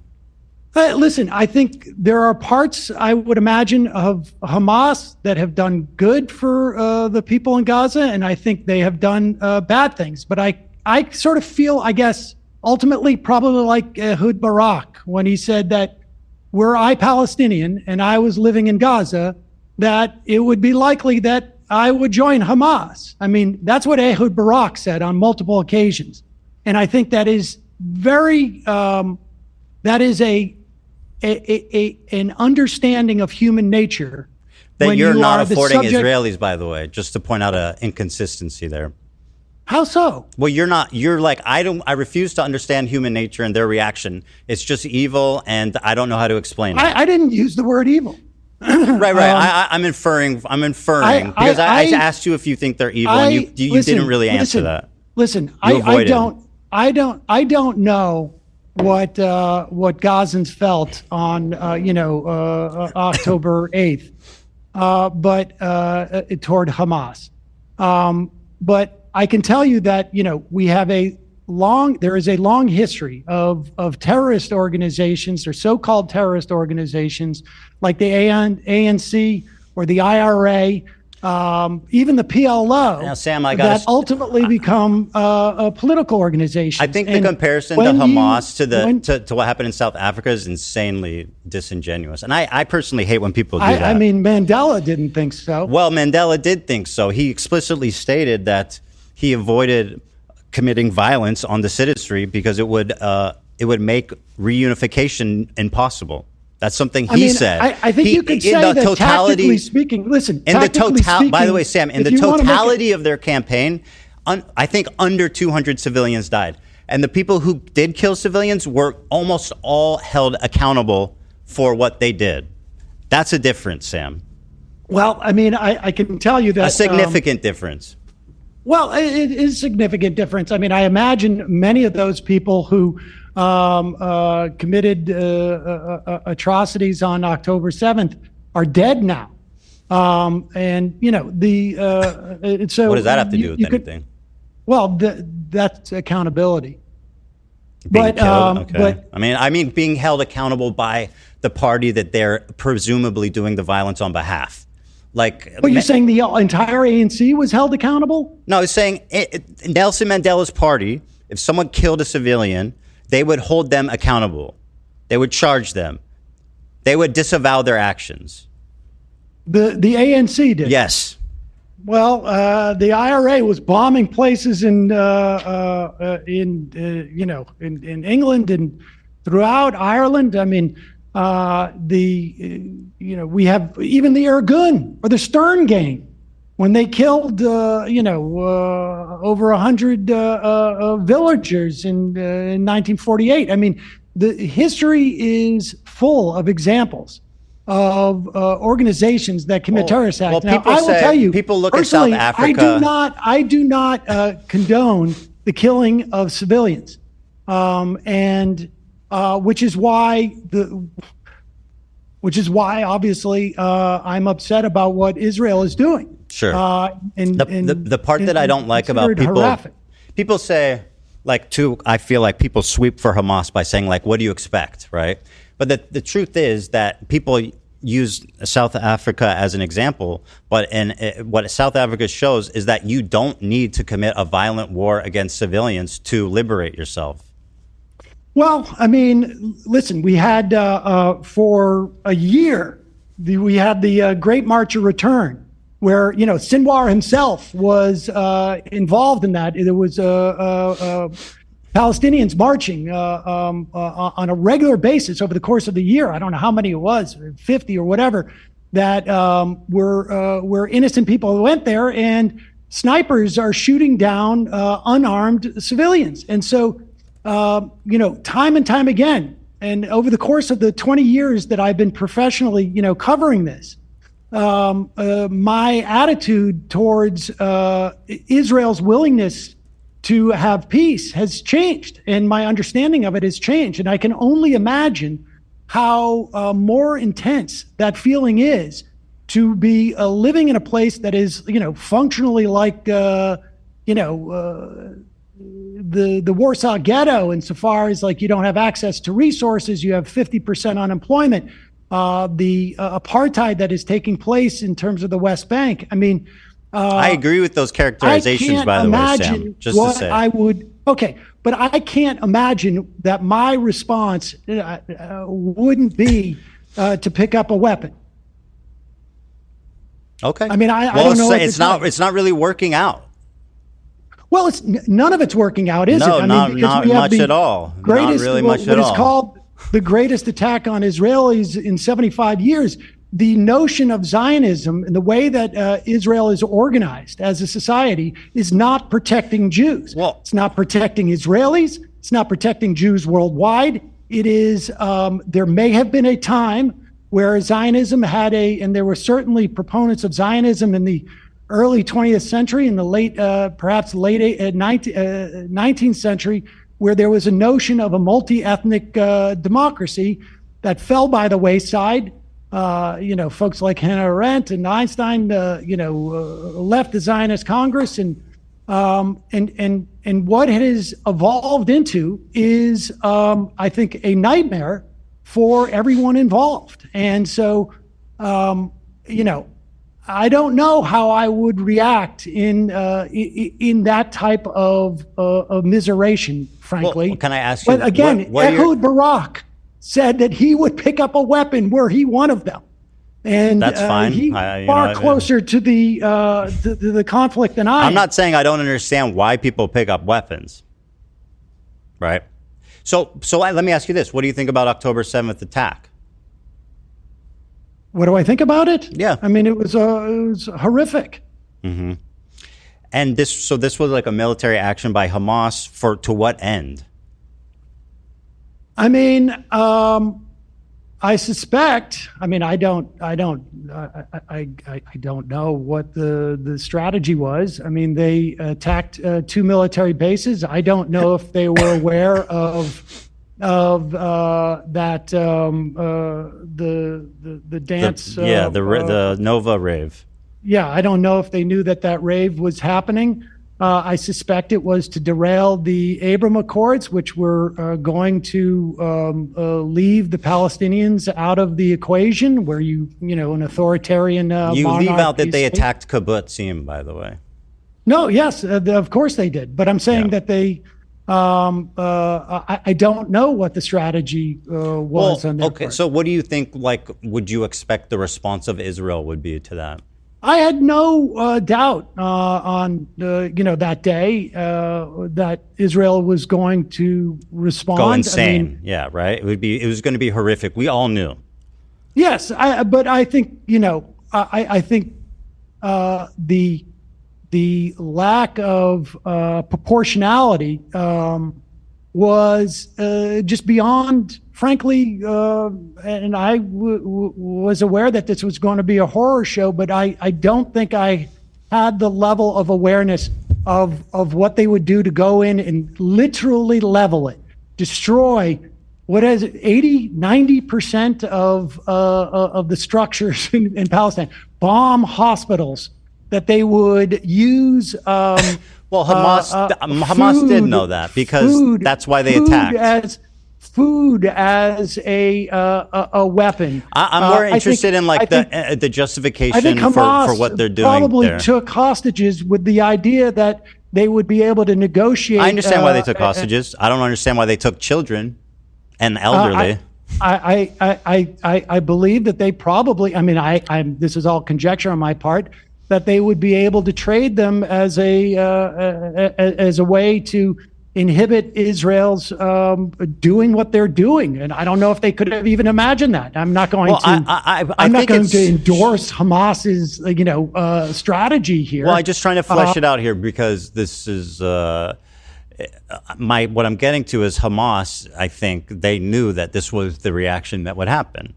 You know? I can't imagine that they assumed that there would be this level of destruction. I mean, that's why they hate Israel. I don't think they underestimate how violent the IDF can be. You know what I mean? That's why they attacked. I certainly underestimated that they would go this far. Use I didn't think they'd go this far, but bomb hospitals and shoot EMTs and have rules of engagement like this. I mean, and I think Hamas is certainly up to criticism for their strategy here. If that's an understatement.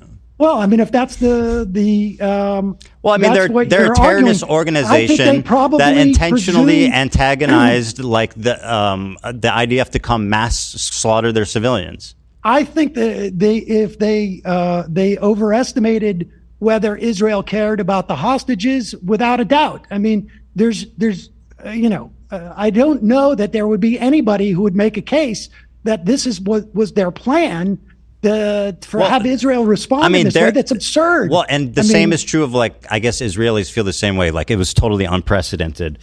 You know what happened. So maybe they didn't think that their mission would be as successful as it was. On the other hand, I have no doubt that they did not think that they would that they would have been able to overrun that. I mean, I think we were told that the technology of Israel's fence, et cetera, was perfect and something we should emulate in this country. I mean, Trump was all talking about that. So I have no doubt that Hamas overestimated the IDF. Yeah, I got you. What they would be able to, what kind of destruction they would wreak, and they underestimated the violence that Israel would perpetrate on Gaza. I don't know that anyone could have imagined that Israel would have engaged in this level of destruction and immiseration and bombing churches and bombing hospitals and blowing up universities and destroying the infrastructure. I mean, it's almost beyond belief. So one thing that when I was talking to Hassan, and I'm just going to talk about his point. This is about him personally. When I asked him, because this is obviously the $1 million question, right? By the way, there's not one public bomb shelter in Gaza? There's not one public bomb shelter in Gaza? Mm-mm. Okay. I just think that's interesting. It's pretty fucked up, don't you think? Do I think it's fucked up? Yeah. I'm not sure. I understand the point. Well, I mean, do you think anything would be standing anymore? Well, bomb shelters are underground. I mean, they would definitely I be a know. lot safer. I've seen what happened to tunnels under hospitals. Your statement is, there was. So you say there were tunnels under hospitals. Israel built the ones under the first one that they went into. They built it when they were occupying Gaza. Are you right? That's true of that one. But I mean, they have a vast tunnel network, obviously, as everybody knows. But I don't care. I don't want to get into the weeds on this. The $1 million question is like, what can we do? Now it's obviously insanely difficult as Americans, to say. I think we can stop aid immediately. I mean, obviously, it's not going to happen under I'm Trump. in favor of that, by the way. Okay, I mean, good. I mean, I think we should call for all aid to be ceased, and I think we should stop protecting them in the What UN. should have Israel done on October 8th, I guess? Like, what would have been an appropriate response for their government? I mean, without saying not this.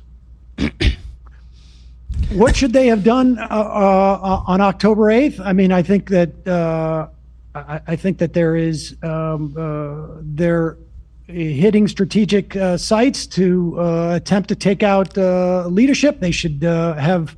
But let's talk. The leadership was underground. Yeah, to look at that, that moment in history, like maybe it was. I disagree because they had to do something.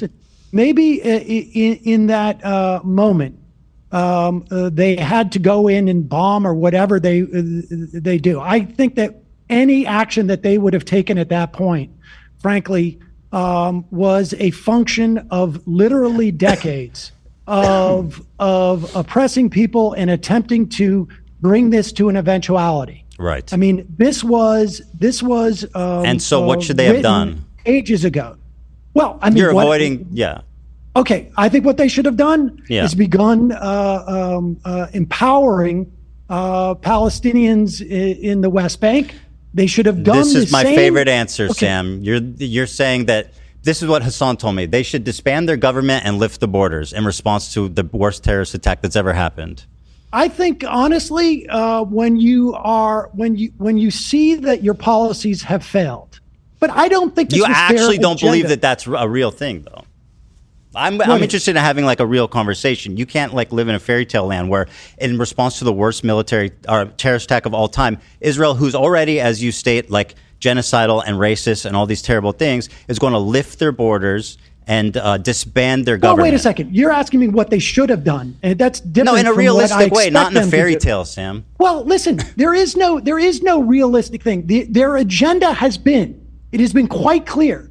Their agenda has been, since Ariel Sharon walked on the Temple Mount and tried to scuttle peace talks, the agenda since the assassination of Rabin by arch Zionists in Israel, the agenda has been to bring about this moment.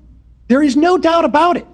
The annihilation of the Palestinian people has been an agenda in Israel for far too long. So from the perspective, it's anything I say is fantastical relative to what they would actually do. Anything. There's nothing they could have done that because of the situation, anything they would have done would have been.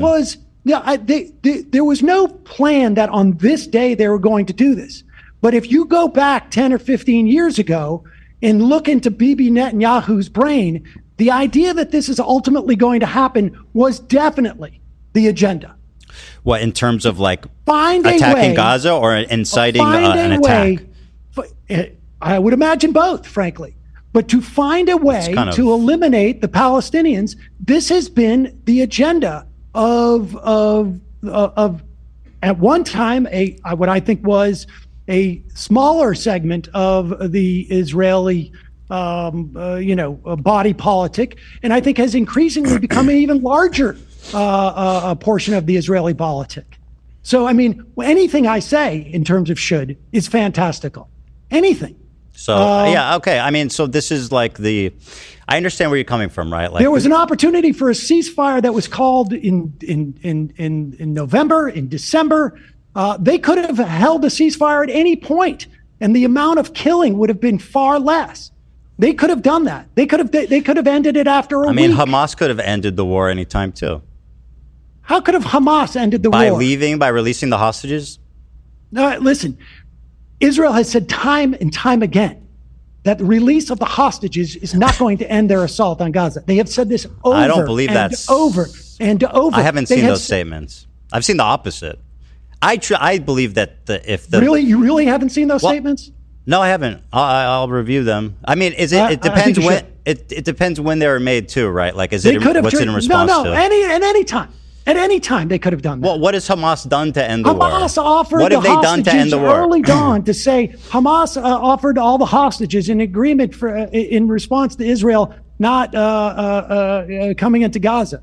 I mean, there's just to defend Israel's actions. That didn't happen as either. Being inevitable. Like, when do you think they should have ended it? When do you think they should have ended it? So who have ended what? You've asked me the question, what should have Israel done? You tell me what they should have done. Do you think what they've done is right? Well, I've clearly stated no, Sam. Okay, so tell me what they should have done. Yeah. So, I mean, obviously, hindsight is a beautiful thing, but in my opinion, like you said, I think some more specific strikes. I think more moving slowly, because as you kind of pointed out but didn't really acknowledge. When do you think they should have ended? Do you want me to answer? Yeah. Yeah. So the leadership is obviously underground. So it's going to be a long mission of trying to get them. It's going to be a difficult mission. But I think militarily, they probably have some obligation to their citizenry, at the very least, to like take out but we're ignoring the fact that missiles are being shot into Israel nonstop. And I know you're going to say, Iron Dome stops most of them, which is true. But at the same time, I mean, a country needs to respond to that. They can't just allow missiles to be shot in. Tell me the non-fantastical version of what they should have done. Should have been 2 weeks, 3 weeks? How many Hamas leaders, how many members of Hamas should they have killed before they leave? Because we know that Blinken said on his way out that virtually every Hamas member of Hamas that they've killed has probably been replaced by someone who's lost a family member or an entire family or whatnot. So you tell me, Ethan, if you're the one with the sensical perspective on this, and mine is fantastical, what should they have done that would have been appropriate in your mind? Yeah.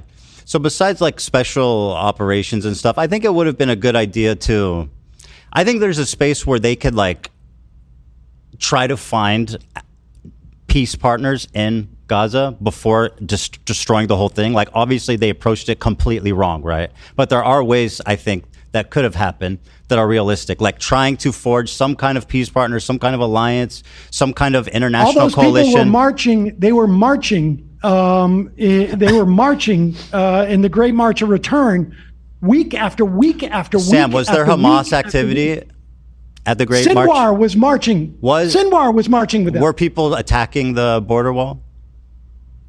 During the Great March of Return, the first dozens of these things before the snipers, no, they weren't. So there were the people for peace.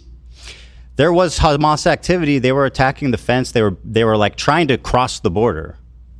They were but not militants. Militants were trying to cross the border.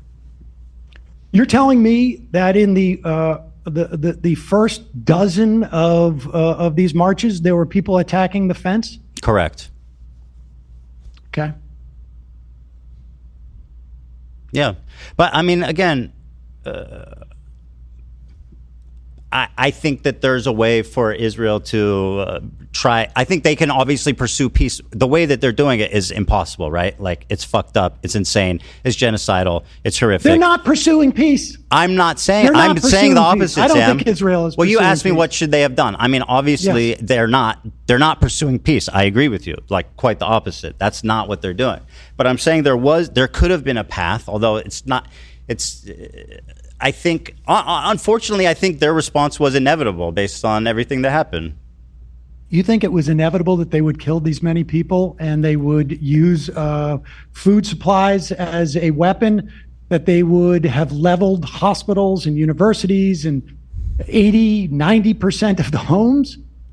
I mean, how I don't know to what extent, but a huge response was definitely inevitable. I'm not justifying it, Sam. You asked me a question. I'm answering it. You're putting this on me like I'm saying. No. I'm just saying inevitability. I wonder what you must think of an Israeli body politic where this level of atrocity is inevitable. Well, you described your and Hamas's understanding of the IDF. I wouldn't say that. I can't say to what extent, but you agree that a huge response was inevitable. I listen. I believe a response that was inevitable by Israel, and that is because I have a much more theoretically jaded view of that country and their agenda, I think, than you. But to expect that what they've done is inevitable.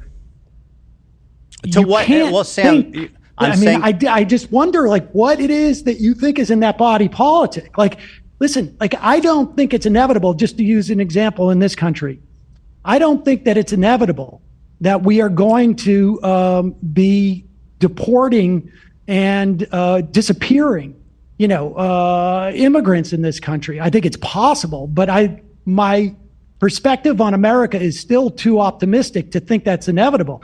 I can't even imagine what I would think would be inevitable. And I think, listen, our invasion of Iraq and the complete lack of caring and the only thing that would even mitigate that is there were no images coming out of Iraq, or very few, and certainly I was exposing them more than the American population writ large. But to perceive what we did in Iraq as inevitable. It's a different situation. That's completely, that was completely unpredictable. But we kind of touched on it where Hamas, and again, to what end this even matters is it doesn't ultimately. But Hamas knew that they were going to bomb the fuck out of Gaza. I would imagine Hamas thought there was going to be a response, but they wouldn't have taken hostages if they thought that they couldn't use those hostages. Of course, they thought they could. I don't deny that. Yeah. Of deterring Israel from entering, and that was a miscalculation on their part. They presumed that Israel was more interested in those hostages, I think, than they had assumed. Well, and that's part of what a lot of the civil unrest in Israel is about, is that a lot of people do care about the hostages and think that the government needs to stop the war and focus on getting the hostages back and not killing innocent civilians. So that I wonder about that last part, but which part? The part about the killing of innocent civilians. I think that I said that's what they're doing. No. I'm saying I wonder if the Israeli body politic. Oh, you think the Israelis want civilians to die? I think the Israelis. Obviously not all Israelis, but I think that enough of Israelis to maintain this government believe that Palestinians in Gaza, that their lives have no value, that they are all future enemies, that they that they all represent a threat to Israel, and I think that's I think that's a twisted perspective. Just so you know, there were massive demonstrations in Israel, tens of thousands of people in a country that's relatively small. So I think characterizing the majority of the public as wanting to kill civilians is a little sick, personally. But it's. I guess you could say whatever you want. I'm basing this on conversations with Israeli reporters that there does not seem to be in Israel a majority, at the very least, of people who are concerned about the fate of the Palestinians in Gaza. Certainly they want hostages, and again, not all Israelis, but look, I can make analogous assessments of the United States at various times about things that reflect poorly on our national body politic as well. But the proof is in the pudding. Can I tell you something? 300,000 protesters in Tel Aviv, 200,000 in the rest of the country. That's 500,000 people out in the street protesting the government of a country that has like 6 million or 5 million in the. Are you talking about the protests about the judiciary? I'm talking about to release the hostages. Okay, to release the hostages. Yeah. To stop, to ceasefire. Ceasefire, Sam. That's what that means. They were 500,000. They were calling for a ceasefire, or they were calling for a release of the hostages. Well, what's the point of telling Hamas to release the hostages? Yeah, of course it's a ceasefire, Sam. Well, but Israel has, and I know I'll look this up. Deal with this. I don't have much time. Israel. Wait. Let's look this up and see how many times the Israeli government has said return of the hostages will not end. Sam, I'm responding to you saying the majority of Israelis want civilians to die. 500,000 people came to the street for a ceasefire of a country of 5 million, Sam. That's 10%. Israel just broke the latest ceasefire. Okay, where is the political response from the Israeli people? I mean, the idea that Gazans can be held responsible for an election that happened 18 years ago. Sam, you said the majority of Israelis want civilians to die. I think the majority of Israelis do not have a problem with what's going on in Gaza. That is my opinion. I think that unfortunately might be true to the extent that they've gotten. Well, then we agree. They've gotten much more radical. Unfortunately, tragically, everybody's been a lot more radicalized since October 7th. And that's tragic. I agree. I think people in Israel are jaded and they're cynical and they don't care, like you said. And I think it's tragic. Yes. Well, that's what my contention was. I mean, I'm looking at something from May. I wouldn't say most of them want to kill civilians, though. Well, I think that they don't. And I wouldn't say that there isn't a sizable portion of of Israeli citizenry that want a ceasefire. When 500,000 people, Sam, marched out on the street of a country of 5 million for a ceasefire. This Pew research, 39% say Israel's military response against Hamas and Gaza has been about right. 34% say not gone far enough.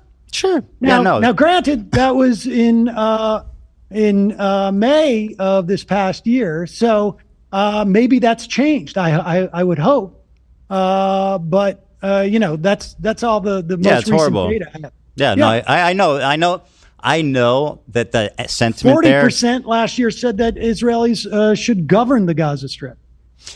I know that people. I don't know what's left now. Yeah, I agree. It's tragic what's happened, because I agree with you that they've become jaded and they've become very comfortable with the idea of violence happening there in general, right? And I think it sucks. I think it sucks is an understatement. I think it's tragic, and I don't know what. Truthfully, the situation is so fucked up that it just feels hopeless sometimes, but. It certainly does. But in the meantime, in this country, and we may not have the opportunity for a while, but we should cease all aid to Israel.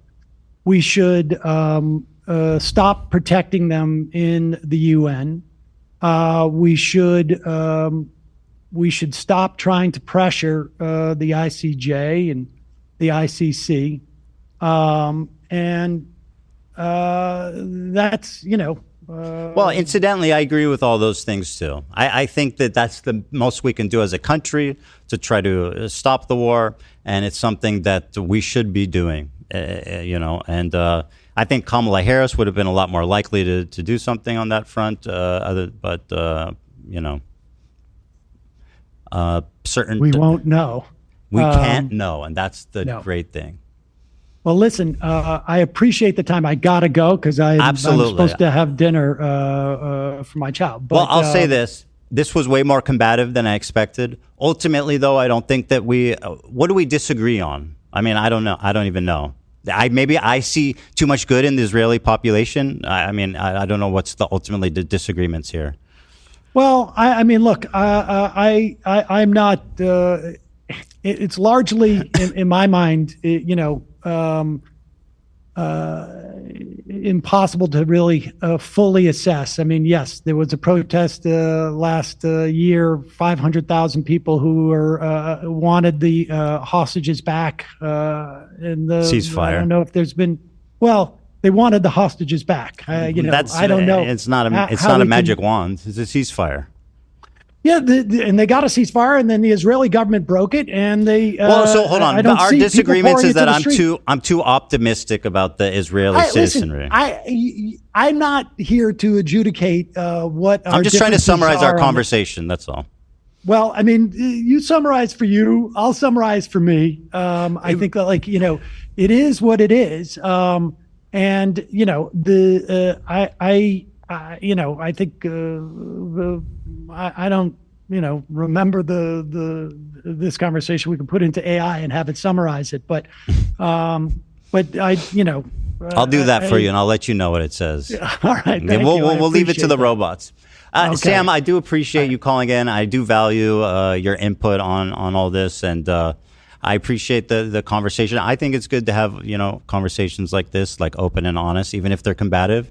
And I think ultimately on the larger points we agree, but we managed to find things to fight about anyway, and that's what two Jews do, isn't it, Sam? That happens. That's my understanding. Appreciate it. All right, take it easy, man. Have a great time with your children at dinner there. Enjoy. Thanks, I will. All Bye. right, you too. Bye.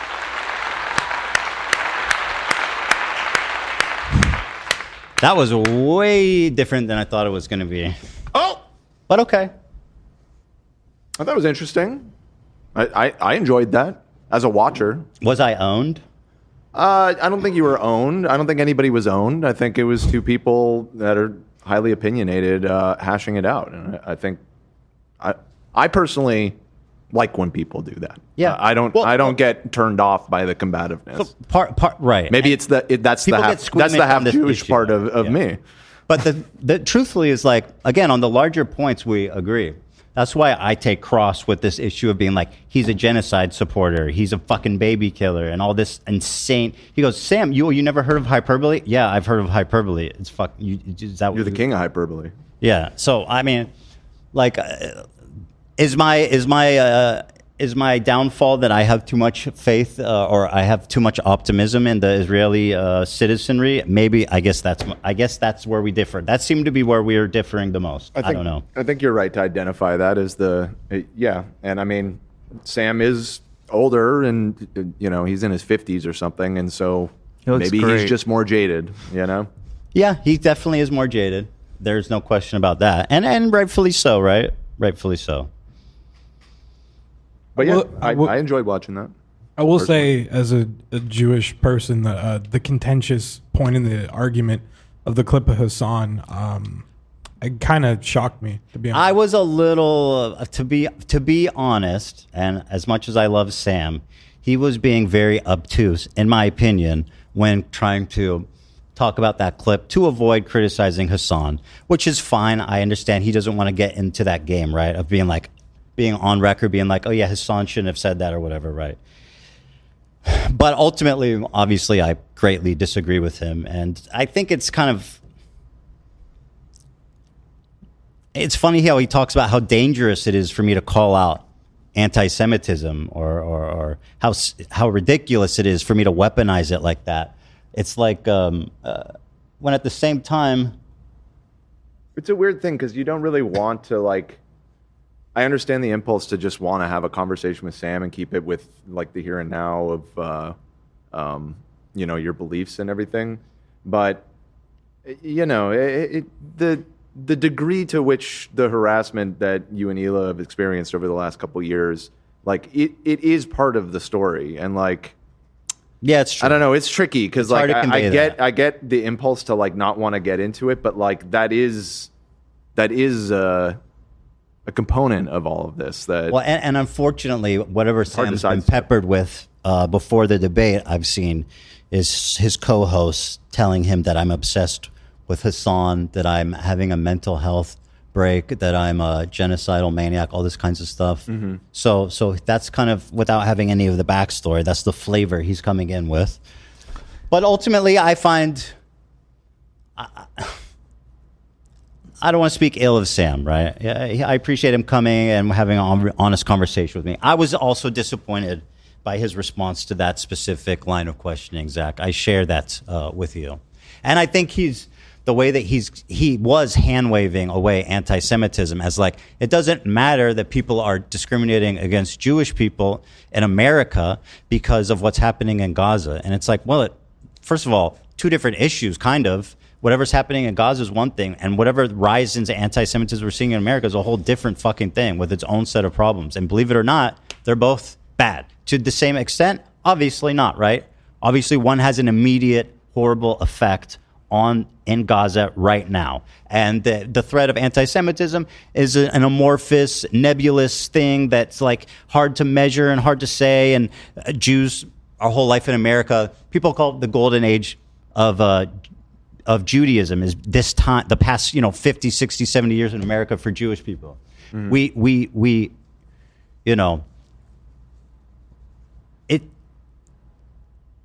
We it's hard to tell, right? You go, oh, what is anti-Semitism? What isn't? And when you're allies with people that, in my opinion, are spreading dangerous ideas, like Hassan is. I think Sam, who grew up in I think he sees too much good in Hassan, and I see too much good in the Israeli population. And hey, who's to say who's right? I'm right. Yeah, like oh, there he is. In response to what Zach was saying, like when I first saw that clip, I didn't see it that way, but I'm not Jewish, so I found it interesting that you guys are having this conversation to give both perspectives. One thing I kind of wish is that you guys both could have defined what Zionism is, like because I feel like that's a big point in all of this. I agree, and it's such a stupid word. Because it has such a broad meaning. And like when Hassan says Zionist tendencies, that's why I think it's important to ask Sam, who I think is avoiding the question, frankly, because he knows that it looks bad. He doesn't want to answer it. So he responds by saying like, oh, you think this matters? Let's not talk about the specifics of what Zionist tendency is. Because clearly Hassan's not anti-Semitic. Obviously he doesn't have the context. And by the way, I'm still willing to give Hassan the benefit of the doubt that he's not anti-Semitic, right? But once again, as I've stated, I'm willing to. But at what I've said previously is that he's very comfortable fostering a community that is blatantly hateful and anti-Semitic. He's comfortable, expressing these ideas irresponsibly the way he communicates, which is what that clip displays, I think. So while I don't think he's anti-Semitic, I think he's responsible for perpetuating a lot of it. And I think Sam's refusal to answer questions like what does Zionist tendency means was, a way of him avoiding answering a difficult question that would impugn Hassan. Because, frankly, there's really nothing positive to say about what he did. And so Sam took if you want to talk about debate, and Sam's a great debater, right? Everybody knows that. He's a great conversationalist. He doesn't really get the best of. Nobody really gets the best of him in conversation. I mean, the only way he could really take that on was to be like, it doesn't matter, in the totality of things. So that's the road he took, and I was disappointed by that as well. But at the end of the day, I knew it was unlikely that he was going to say a bad thing about Hassan. I was specifically trying not to even go there. In fact, when I showed him that first video of me talking about my views, I was kind of surprised that he actually had found something to criticize in it. I had said, what was it? I don't remember. Let me rewatch that clip because I was quite surprised. Like from the beginning, this conversation did not go how I thought it would at all. And it started with this clip here. Let me see. They're liars and bad faith weirdos. So here's what I'll say about Israel, okay? Listen. This isn't the first time I've said it, and I'll say it many more times. The cabinet is run by genocidal maniacs, okay? They're led by Netanyahu, who should resign in disgrace and go to prison for being a war criminal, okay? He's made a coalition of the most radically conservative freaks that don't represent, by the way, the majority of Israelis. He was saying that there's this talking point that I've seen percolating on the left, which is that, like, to put it kind of, to summarize it crassly, that like Israelis are evil.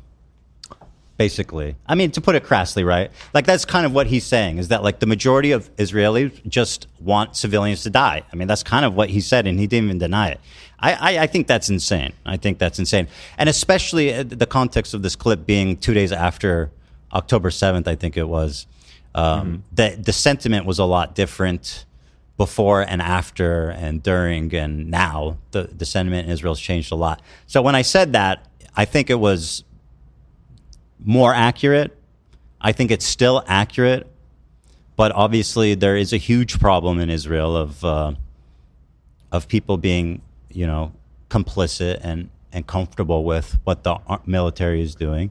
Right, I hear what you're saying. Yeah, and I don't want to represent myself as an expert on any of this at all. So if opinion, Dan. No, it's definitely not.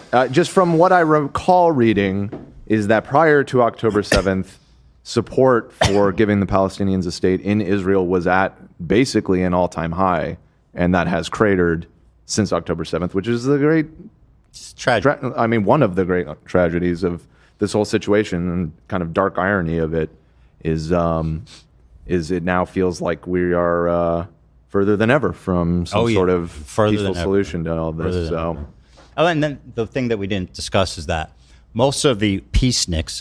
Let me real-time fact check myself on that, because I mean that's a big claim. Yeah. And I want to make sure that I'm right, but I seem to remember seeing polls that, you know, generally over the course of the last 10 years or so, support for. I'm speaking like not just from stats, which I have looked up and seen polls and stuff, but like empirically. I lived there in Tel Aviv for 5 years, and I know what the people are like there, right? And obviously, it's a progressive city. That's likely one of the more progressive pockets. It is. In the country. It's like Los Angeles or New York is. You know, it's a progressive city, right? So, obviously, they'll be more inclined to want peace.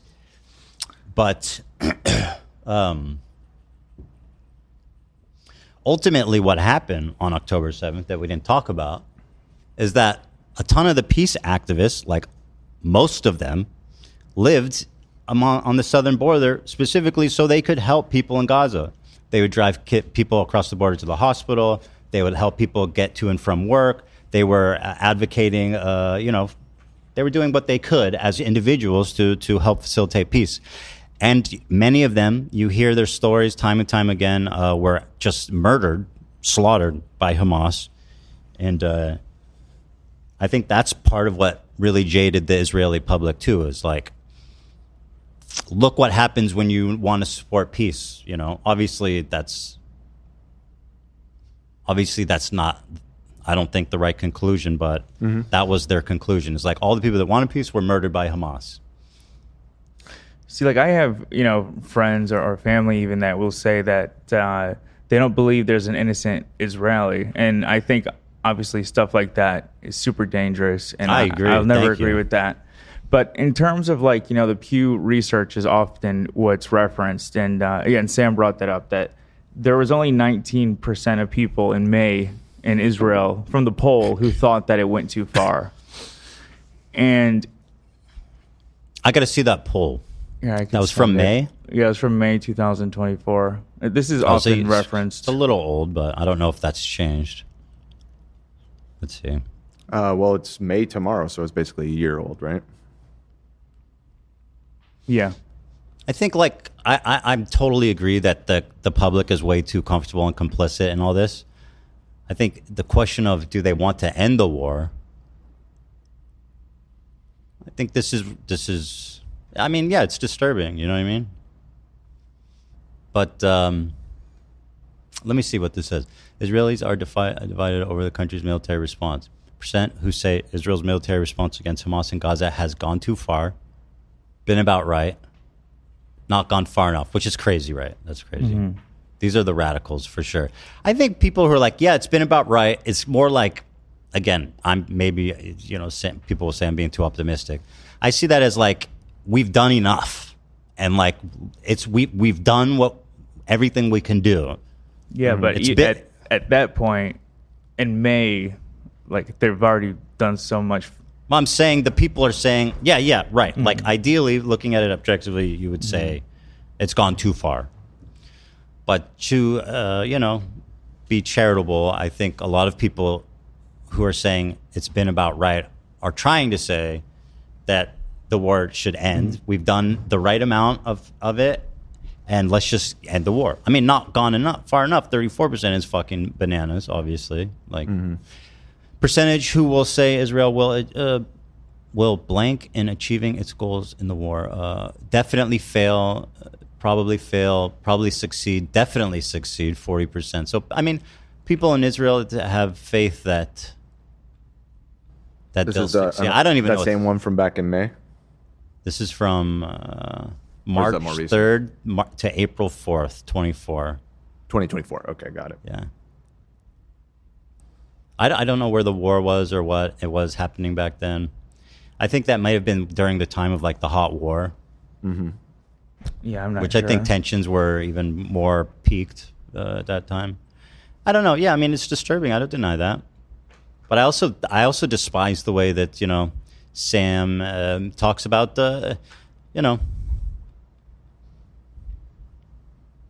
I don't see it being productive being like Israelis are evil. I don't see the point of saying that. Like, and it's like, well, what do you want to do about it? You say the majority of Israelis want civilians to die, and it's like,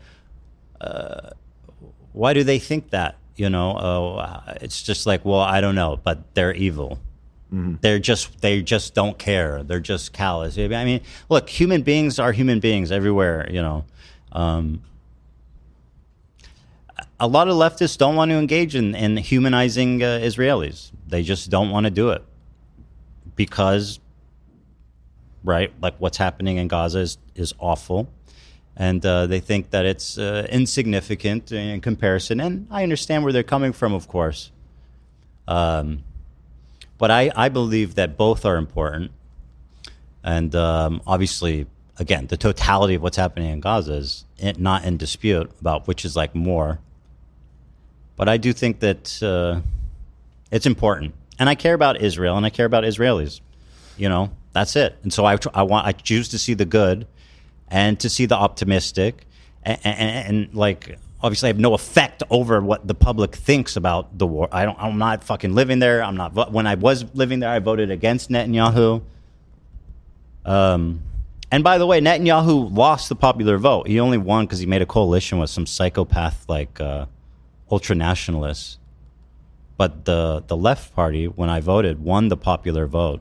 But because of the parliamentary system where you make coalitions to get over 50%, they were unable to secure the victory. I think Netanyahu may be the devil. Like, honestly, even his voice, I think he may be the fucking devil. And he's just passing out beepers to everyone. He gave the gold beeper to Trump. Dude, that's so fucked He gave up. one to a senator. And I think that's so or a congressman. I forget who it was. He's like, yo, that it was John Fetterman. I Yeah, remember. he's like, yo, that was dope when you guys did that. I have a family friend whose son had a beeper go through his stomach. Like, and it's just fucking I just crazy. don't- The president's like taking a picture with the fucking I don't beeper. think just like or lionizing people dying is just fucking bad and terrible in general. Him handing out those beepers was like nauseating. Like, what are you doing, dude? It's crazy. I mean, that's he's trying to make a point. Yeah, he is. You're right. He is. But ultimately, I think that's ultimately where we break down, is that I'm more optimistic about the Jewish or the Israeli public, and I just think it's insane that people want to call me, treat me like I'm the bad guy in this whole equation, like I'm the one that's supporting, this happening. It's just I've never said anything that showcases that. I've been consistent with my beliefs over the years. Hassan is pathetically typing in our chat again. I can talk now or Friday. I don't care. Up to you. Please don't try to bring a band. Bro, don't worry. I'm not doing that. You're afraid I'm going to bring on Destiny? That's stupid. I'm not going to do that. Stop. I promise you, Hassan, to come. I will not bring on Destiny. In fact, the people here will not allow me to bring on Destiny. Fuck no. I'm interested, Hassan, in being honest. You know, I'm going to take back what I said about you pathetically in the chat. Okay, I'm going to be gracious here. He was bravely typing in our chat. You're bravely typing in our chat Covering the fucking news. that I'm not interested in trickery. As you can see, my conversation with Sam. I want to have an honest conversation with you, and that's what I plan to do on Friday. So, you know, that's where I'm at.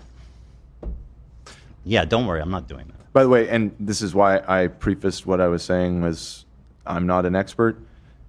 Finding polling, I was wrong saying that support for a two-state solution was at a high. It looks like it kind of plateaued around 55% throughout the 2010s. But it was at a high in 2010 of 71% of Israelis supported a two-state solution. It looks like that number is now in like the 20s. 2010, that's interesting. That's about 15 years when ago. I was living there. Is it? Yeah. I don't know. You don't remember when you moved there? Not really. That was 15 years ago, so I would have been crunched. Yeah, I would have been living there around then. Okay. So that's kind of where the vibes were at when I was there, you know. Well, it's unfortunate that it's dropped from that high. So maybe I'm wrong because I haven't lived there, obviously, since then. It's a vibe right now. But it's a vibe. I definitely acknowledge what's happening amongst the Israeli public isn't good, and that, you know what I mean? That's what it is. You can say Destiny, Hassan. It's okay. You won't light on fire.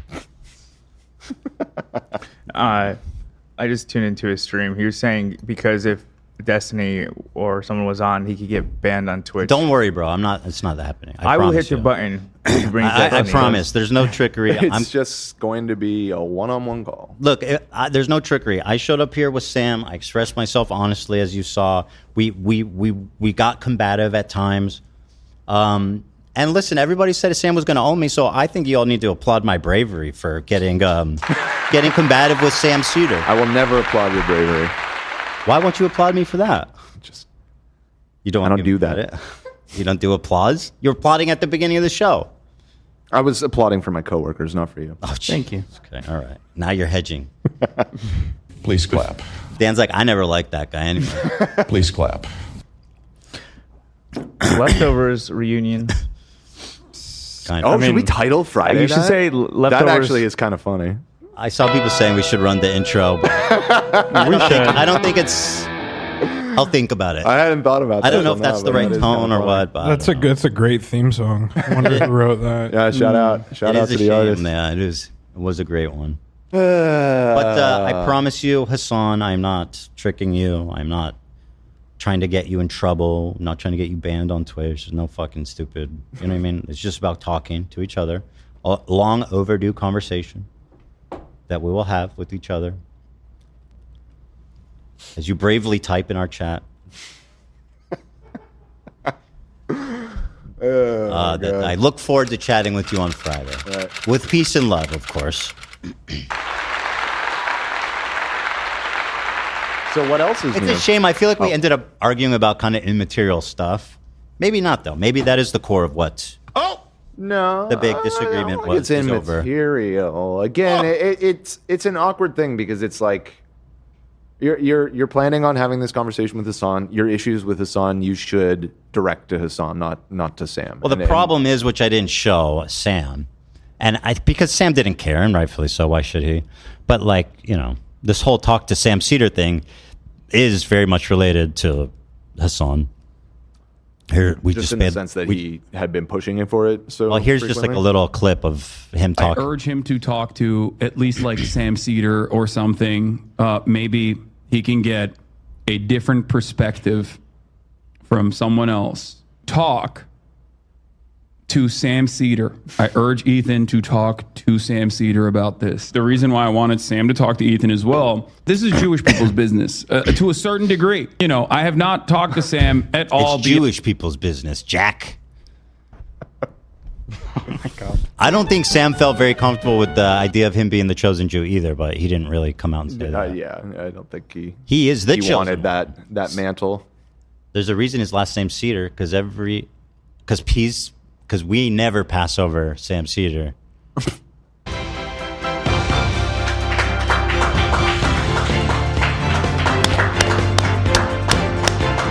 The Seder, of course, the Seder is the ceremony performed by Jews on Passover. So I'm familiar.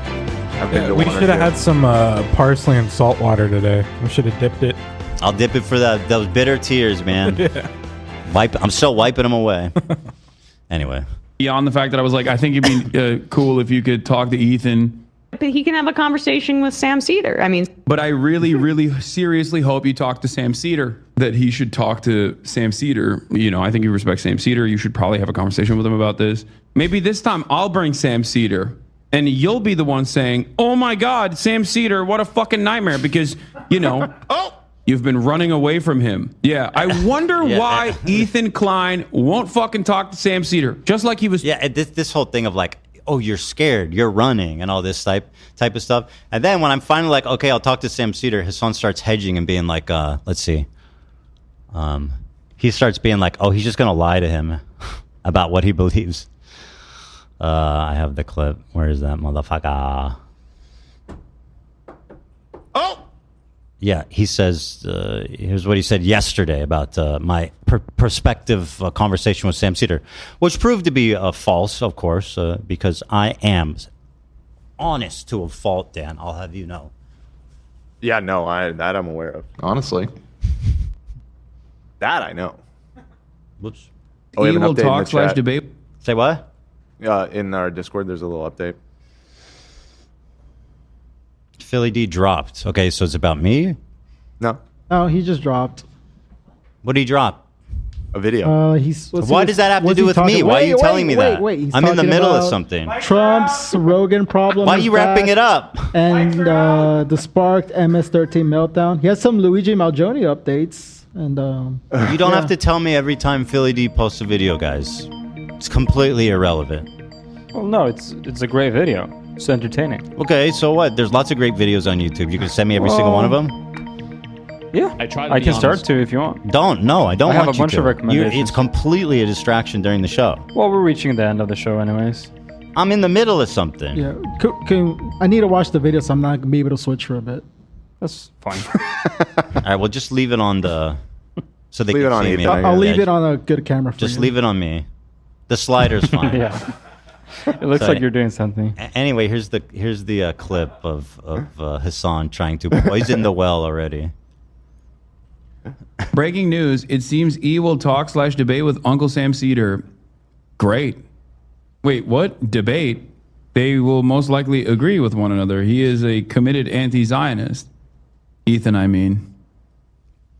The thing is annoying is Hassan knows that what I believe. He's just being so cynical with the way that he's drummed up all this hate and harassment against me. It's just so fucking cynical, dude. I'm joking, but that is probably what he'll do. He'll greatly present himself as being a victim of vicious smears from a lot. He's gonna paint himself as what happened. Of people who don't think he's sufficiently pro-Palestinian due to their incredible anti-Semitic opinions, and that he is simply misunderstood. And that he agrees with everything that Sam Seder says wholeheartedly.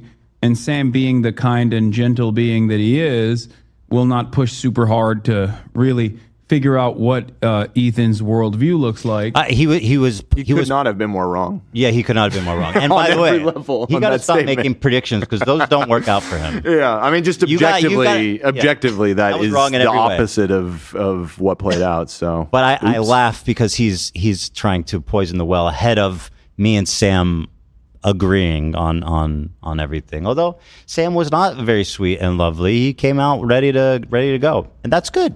I'm always ready. But I'll tell you guys, I am brave. Yeah, you've sold us. I mean, who would go against Sam Seder willingly, Dan? Not Steven Crowder.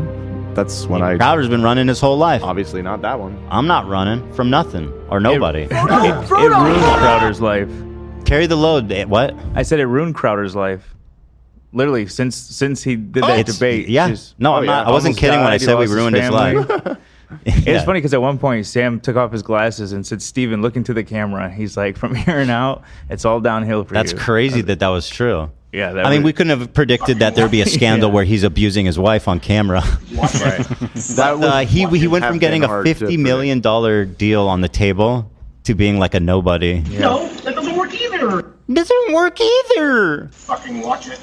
What a fucking psycho. Anyway. Yeah, so, here's Hassan. Oh, you've been running away from him. Yeah, I wonder why Ethan Klein won't fucking talk to Sam Seder. Just like he was too scared to talk to Sam Seder in private. I'm not ducking Ethan at all. I'll talk to him. Maybe I'll even have Sam Seder attend. This just happened like 10 minutes ago. Right, yeah. Perhaps this is why my former podcast host is too afraid to talk to Sam Seder. Oh my God, bro. This obsession with Sam Seder is weird. Yeah, but there it is. You got what you wanted, and the people are feasting. Watching two Jewish men duke it out about kind of minor details in where they broadly agree on everything. Hey, ha-da-dee-da-da. Hey. A lot of people tuned in for this, huh? 50,000? Yeah. It was higher before. I think it got up to like 53K. What was that? What was it at when we were talking? 53K. Huh? How much? 53K. Say it again. Why? Because it sounds good. No, I thought. I like the way it feels. Okay, 53K, yeah. Certainly. So what's up? You watched the getting out of here or new season of The Rehearsal, Ethan? No, I'm going to. It's fantastic. I've heard about apparently the last episode was really good. Fucking insane. Yeah. It sounds. It makes me want to watch it. Fantastic. Watch it. He is so fucking funny. You watched it, Zach? Yeah. Okay. Yeah, I'm definitely gonna watch it. Yeah. Yeah. For those of you who don't know, apparently Paramount Plus fans of Nathan For You will know, as I am one of them. In the first season, I think it was season 3. Okay, way off on that. On the third season, he made this extravagant plan to raise money for Holocaust charity through weirdly funny means. And Paramount Plus, which by the video was not problematic in the slightest. And in fact, he did create a clothing brand called Summit Ice that raised a lot of money for Holocaust awareness. Paramount Plus removed it after October 7th because they thought it was too... They said it was anti-Semitic. They did? I think so. And for sensitivity. But the other crazy thing is in the episode, he goes on Paramount Plus and Google's Nazi, and there's like a bunch of Nazi shit on there. So exactly, that's it. But so apparently he does a huge revenge on Paramount for in response. It sounds amazing. Sounds like Nathan is on his game. He really is, man. God bless him. That's a funny dude right there. Let me see what else I got. What else you got? Hey da ba dee da ha ha.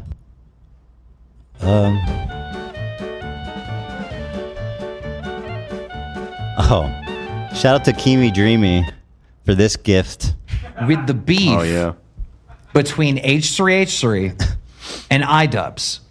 Because this guy right here, this Ban Emma Panda guy, he's the Hassan Piker, like, super fan. Empanada, bad empanada. Yeah, whatever his name is. All right, this guy is like, goes really too far in the guy. He's the Hassan Piker, like, right here, this Ban Emma Panda guy. Ban Emma Panda. I mean, how am I not going to call him that from now on? Ban Emma Panda. Ban Emma Panda guy. I mean, listen, we're brothers in that way, me and Kim. Oh, you know what? Emma Panda guy. Trisha, funnily enough, I think Trisha secretly hates Hassan, or not so secretly. I think she's Been in a said prep it jet so. once, and it was. But like she just. Oh, this is from 2018. Oh, then never mind. I thought she brought it up recently. Or was it just going around recently? I think that's her and Tana's new show. Wait, yeah. So Oh, she's referencing what she said. it Okay, so happened this in is a new clip. 2018. So Yeah. she had this really funny, silly, interesting take about Hassan. With David from Coachella to New York, and I hated it. It was awful. From Coachella to New York? I think someone got it for him because I think like, you know, Hassan Piker, like he was on it. So I think it was like a company that got it for everyone. It was a weird Was it a thing. nice She doesn't even know how she's outing him. No, Yeah, it was like He overnight. said it before. Yeah, I know, but Yeah. I'm sure he would prefer people not know he was flying private.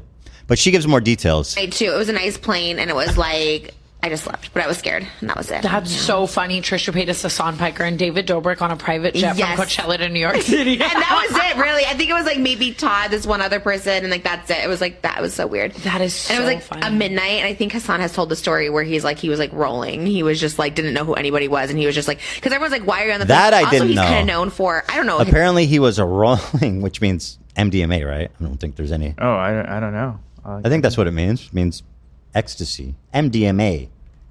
That's what rolling means. As someone who's rolled many times Roll it. in a previous life. Roll it. But that's an interesting detail. The dude's rolling. Although he's open about his drug use, so it's really not that interesting either. And in the roll, he was talking about how he did mushrooms at Coachella, which is, by the way, if I was Hassan and I didn't have kids and I was single and it was all like no responsibility, I'd be shooting up, straight up. My veins would be a mess. Yeah, I mean this. I would just be a straight junkie, bro. Yeah, according to this Reddit post, yeah, you're right. MDMA. I went to a Coachella after party. I don't know if that's what she's talking about, but that's what I think she knows. Trisha He's like knows. lore. I don't know. I just know he's a little bit. People are just judging him. He's one of those people who shouldn't be on a private jet, I guess, because he's very much what's the Political? word? Political, but also like, is socialist the right word? Or is that like Yes, the wrong she word? knows. You A sound socialist- like She you're saying the knows. right thing. I know. I don't want to like mess it up because it could be the opposite. He's one of those people like he has like a $2 million house and people him for it. Because like, wait, what about giving money to people who need it? Like, why are you buying a $2 million house when you could be giving it? You know, like one of those people. I I've could be been to getting his this house. wrong. It's nice. Socialism is when you live in a tent. Really? Yeah. It's It's really really nice. collabed or what? Yeah, I went on his podcast and he lived like 2 minutes from me when I lived in Hollywood. So I was like, why not? This is a nice one. So that's what people were saying, and then he tries to downplay it. It's like it's just a single family home. It's not that bougie. Like, so I think people give him a hard time. I don't know his It is a politics, single but- family. She's definitely shading him like indirectly. She knows what she's doing. She's on her shit, and she knows exactly. Oh, is it socialism? Yeah, I know what you know what you're talking about. Home, but like, this is a single family Yeah. home. What does single family home mean? I mean, like one master That- bedroom and right? Like, Do you know you can't say master bedroom anymore either? oh yes, What? primary Yes, bedroom. primary, which I didn't know either. Wait, what?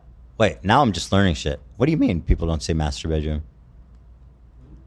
Trisha claims that you're not allowed to say master bedroom anymore. I mean, I can guess. And like one master bedroom and like Wait, I think I have right? heard Like, that.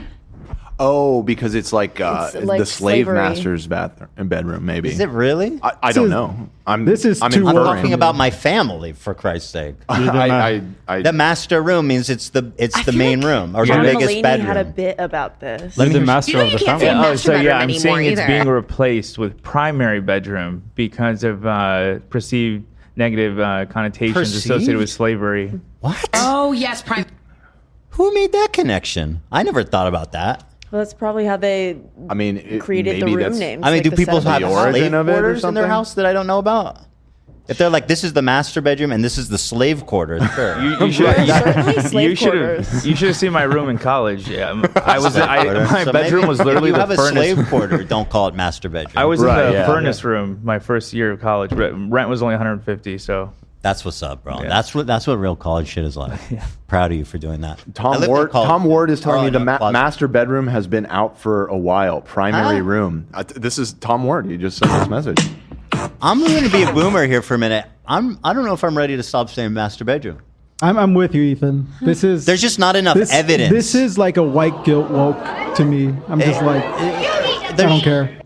There's just not. If there was evidence to be like, oh, it actually arrives from this phrase, like historically, then I'd be like, okay, that's interesting. Well, if they're saying, I don't know. They're saying there's a perceived racial thing to do with slavery because it says master. I mean, master is a word that's used So I'm widely. seeing the term master bedroom has been circulating since the 1920s, first appearing in a Sears catalog article featuring an expensive Dutch colonial home. So They have a slave quarter. I don't know what Dutch colonial home. Yeah, Dutch colonial. You never know. But it seems to be a marketing term invented by Sears. So That doesn't seem like we can't say it. I think we're good. Well, maybe. I mean, do we like Sears? Well, I mean, are we anti-Sears? hate Sears? Do we hate Sears? I'm pretty sure they're out of I mean, business. was Sears in 1920 racist? Yeah, definitely. They were definitely probably running ads with like where the husbands are slapping the wife, and black people are like acting subservient and stuff. I mean, it was 1926, so I guess that maybe isn't the worst guess. Does Sears exist anymore? I think it. I don't know if it's still. It might be an online store only. It's one of those things like wife beater. Like, no, that one's way worse. That one's more direct for sure. That one's way worse. Yeah, I There's guess no it's more interpretation. direct. I guess it's more direct, but it's Wife like respecter. in We terms call of it a like wife one of those things respecter. you just say without really thinking Yeah. where But I it came from. I feel like I saw we do a some poll? comedian talk about this. Can we do a poll? Are we probably. doing the master bedroom or no? Are we doing? Are we still doing that? I'll let the people decide. Are we still? See, the thing is, it's confusing for doing- real estate. It's the Like, way you want it phrased. if you have a We real still estate doing that? listing, like where's Primary room. What does that mean? Yeah, what do you mean primary room? Where's mean the master living room? bedroom? You mean the family room? Right. Primary bedroom. If you call it primary bedroom. Primary bedroom. I guess that way. Yeah. But isn't the word master also not like used in general sense too? Yeah, of course. It's Like- used widely in all different contexts. Yeah. It's definitely part of the vernacular. You know what I mean? It's not weird in that sense. Pete Davidson has a bit about this. That's how I remember. Ah, your wanna read this boyfriend. My boyfriend. Your I saw it, boyfriend, and I saw him Petey. live do it. I saw him do it live. What do you think about him removing all of his tattoos? I think he looks hot no matter what he does. He's watching, by the way. Yeah, I'm always on for Pete just in case. Just in case he's Fine. tuning in. Yeah, he might be.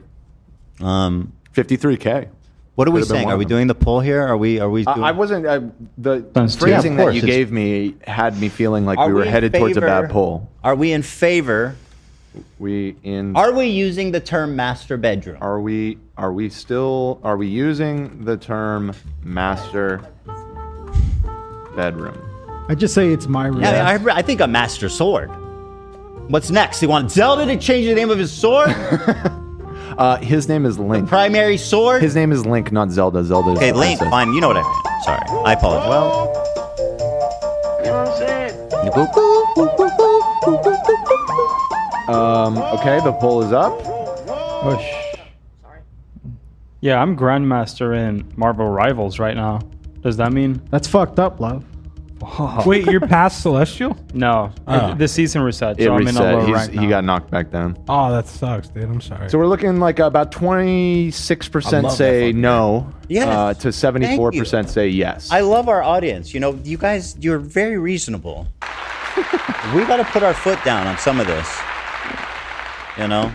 Unless you can show me evidence otherwise that it is like comes from racism.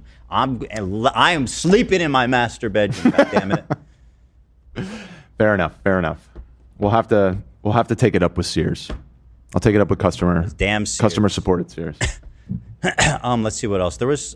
I'm not seeing bad poll. W poll. Oh, thank God. I love that fucking I was game. stressed. By the way, just preparing lots of different stuff. Maybe I can save this for. I'll save this. Instead of saying Grand Primary, they should change the rank name to Grand Grand Primary. Grand Primary Yeah. rank in Marvel Rivals. We're replacing master in all terms and situations. Master's degree, you got to change. True. Primary degree. Master of Puppets, the Metallica album. Primary of Puppets. I guess there's other stuff like this, which I wanted to show Sam, but I forgot. But I don't think I think he would just do the same kind of bit. Yeah, no. Yeah, I watched the hostage release earlier, which was crazy. The hostage release, Hamas It's not only amazing has that- the drug that makes you dab up Hamas, they also now have a drug that makes you kiss Hamas. Yes, I saw that. They did it. They found even a newer drug. Previously, they had only unveiled their drug that makes you dab up Hamas. Now they got one that makes you kiss them.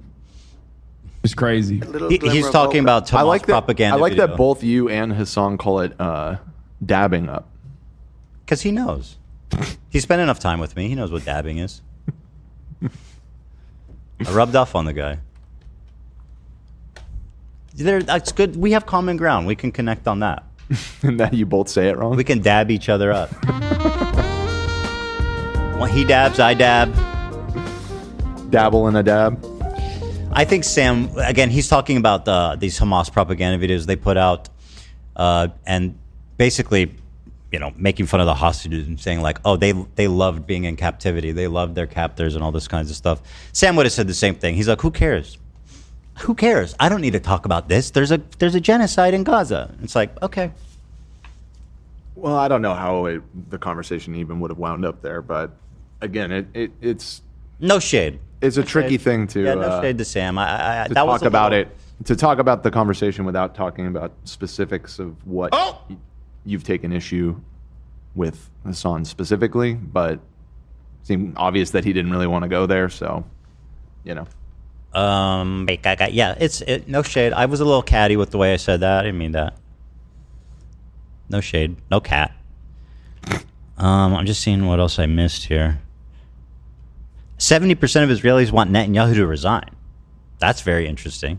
For a multitude of reasons, of course, but crime minister, and I don't think you can just hand wave again 500,000 people demonstrating, which is like a sizable percentage of the populace. That's a significant thing, dude. I think the point he was trying to make with that is that they were, not that there's anything wrong with it, but that they were doing it because of the hostages and less about... They wanted the war to end. How do you get the hostages? No, I know, It's a but ceasefire. I think he was saying it like if the hostages weren't involved, it would have been a different thing. It would have been, the show out would have been Well, different. if the hostages weren't taken, then the situation would be completely different. And so, Yeah. I don't know what that would look like, right? Obviously, there'd be even less justification. Well, not that there's any. Well, you guys were talking about how Israelis feel about it. If they, if they condone it. I think or- it's more complicated. Yeah. I'm trying to say, and there's a lot of people out here who they wanted the hostage back. They want the war to end. I don't know. It's kind of splitting hairs. It's like the Gallant thing. It's like he wanted to ceasefire. Did he fucking hate and want to kill Palestinians? Was he genocidal? Yes. Did he want to end the war? Also, yes. You know what I mean? So, whatever. Doesn't really matter at the end of the day, does it? I'm just going back over a few things here to see if I missed anything. Bad Emma Panda guy. He didn't take to the Tim Pool beanie thing. I thought he would love that. Well, it was a bit of a non sequitur, but I thought it was. I found it funny. I thought we could have a chuckle. He chuckled. He chuckled. You know what he did? The I thought Majority Report took the song we released, Only Ever Wanted, and ran it through a filter to make it sound bad, and then made fun of us for having bad music. They did not do that. They did not Sam do that. Seder is a lying coward. By the way, I am not co-signing any of that. I completely disagree. He's a good man, and he's not a liar. Ethan Klein is damaging everything, making it all worse. Great. Do you think Sam's going to take your voice and put it through a filter to make you sound worse? I hope. Is he going to send you to the beach that makes you old? Oh, that's scary. Whoa. What does that mean? It's just a little throwback meme. The beach that makes you You don't remember the makes you beach that old. makes you old thing? No, what the fuck is Okay, that? never mind. It's too- based off a French novel, and then it was made into a movie. The beach that makes you old. Bro, please stop. You need to explain what the fuck that means. The beach that makes you old. Just roll Yeah, with there's it. a beach and it makes you old. I hear so much shit in this office where I'm like, yeah. And I just pretend like I know what's going on. Just smile and wave. What the fuck is this? What is this? I sent you the Know Your Meme page. And No, it'll I tell you know. I've everything you never need heard to of know. this before. What, the beach that makes you old. Oh, that was the name of a Shyamalan movie? No, it's just called No, Old. it was called Old. Oh. This sucks. That guy's an idiot. The beach that makes you old refers to a series of memes referencing the phenomenon of a beach that ages people from M. Night Shyamalan's thriller film, Old. Following the premiere of the film, jokes about the beach gained viral spread on social media. Okay, the beach that makes you old. So how was that? What did you guys say about the beach that makes you old? You said something. I don't even remember. We need to anymore. litigate. It doesn't matter. It was just supposed to be an offhanded comment, and we got sucked into it. Okay, well, He apparently said that's where Sam's gonna send you. Oh, right, yeah. how does he have access to that beach? I don't understand. Why does Sam have access? That's part to of the beach that mystery. makes you old. That's that's what makes it thrilling. What does it mean about Sam? I don't know what the implication is. I don't know. Not good. I really don't know. Good. Let's see here. Oh. Blah blah blah. Yada yada. I kind of want to show all this too while so many people are watching. You know, here's what I said. Let me just clarify. On our so that's what the one I showed you guys earlier is what I said directly after October 7th, right? This is now like a year, or no, not a year on. This was our last conversation. I don't know how when was this from? Anyway, this is what I said later that year. By the way, Israel's wrong. I'm just reminded because I'm seeing Ben Shapiro. Have you the Daily Wire? It's all falling apart for them over there. Have you seen that? You know where it started? Facts. Where? When he fucking hired Candace Owens. Maybe you what can I trace said. it back to that. I told him that was a mistake, and I got canceled for it. That idiot should have been fucking listening to me. Oh, I want you to give me rim job. What? And hold my fart like a bong rip. What the hell is so that vulgar, soundbite? Candace?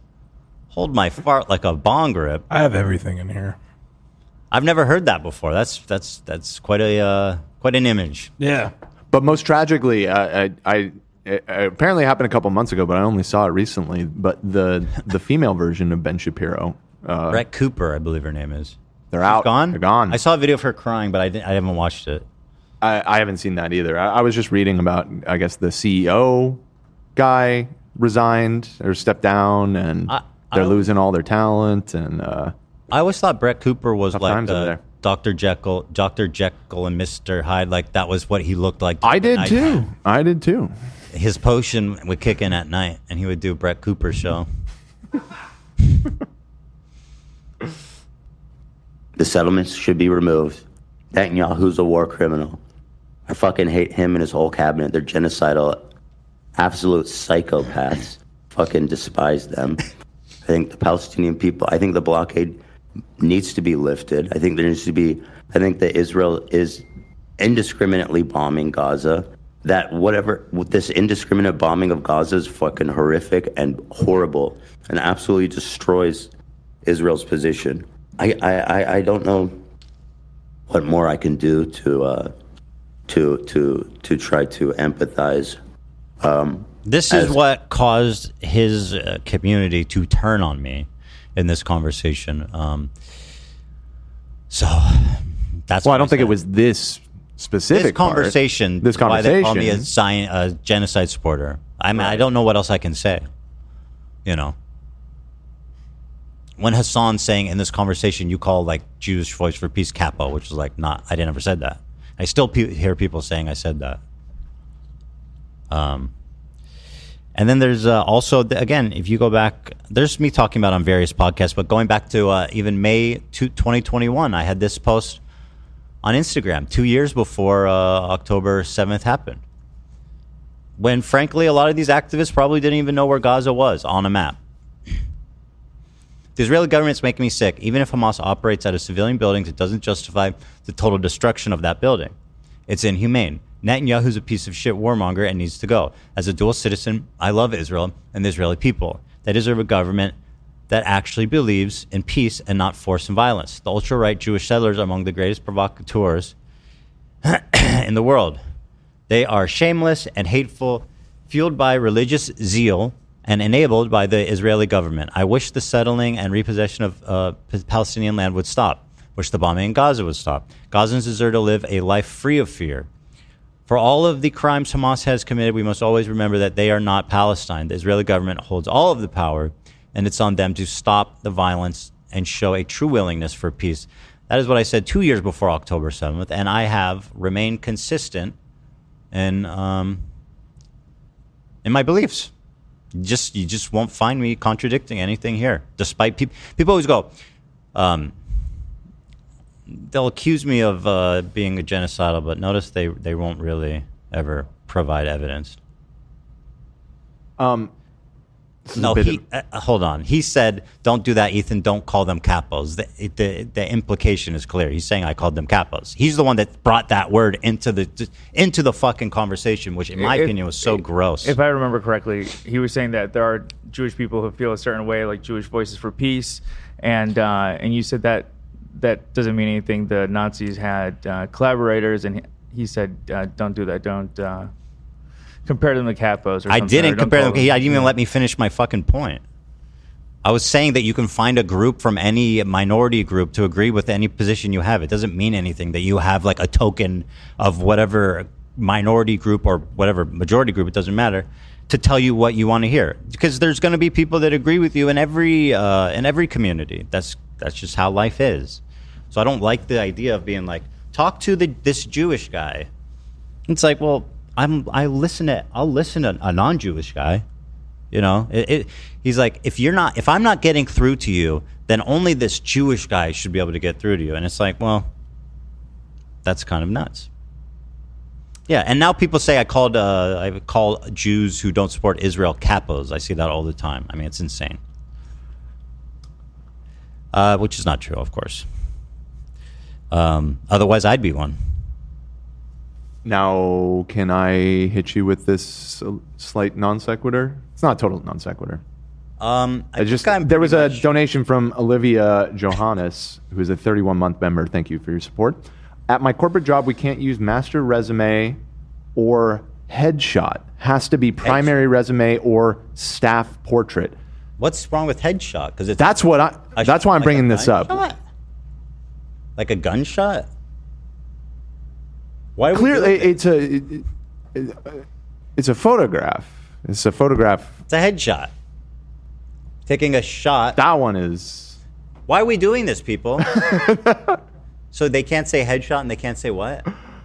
The other one was a master resume, which, frankly, I'm not even familiar with that term. I don't know what that means. Moralists. But it's the headshot part that caught my eye, because that seems. Don't even say it, bro. That seems a little far. That seems a little over the top to me.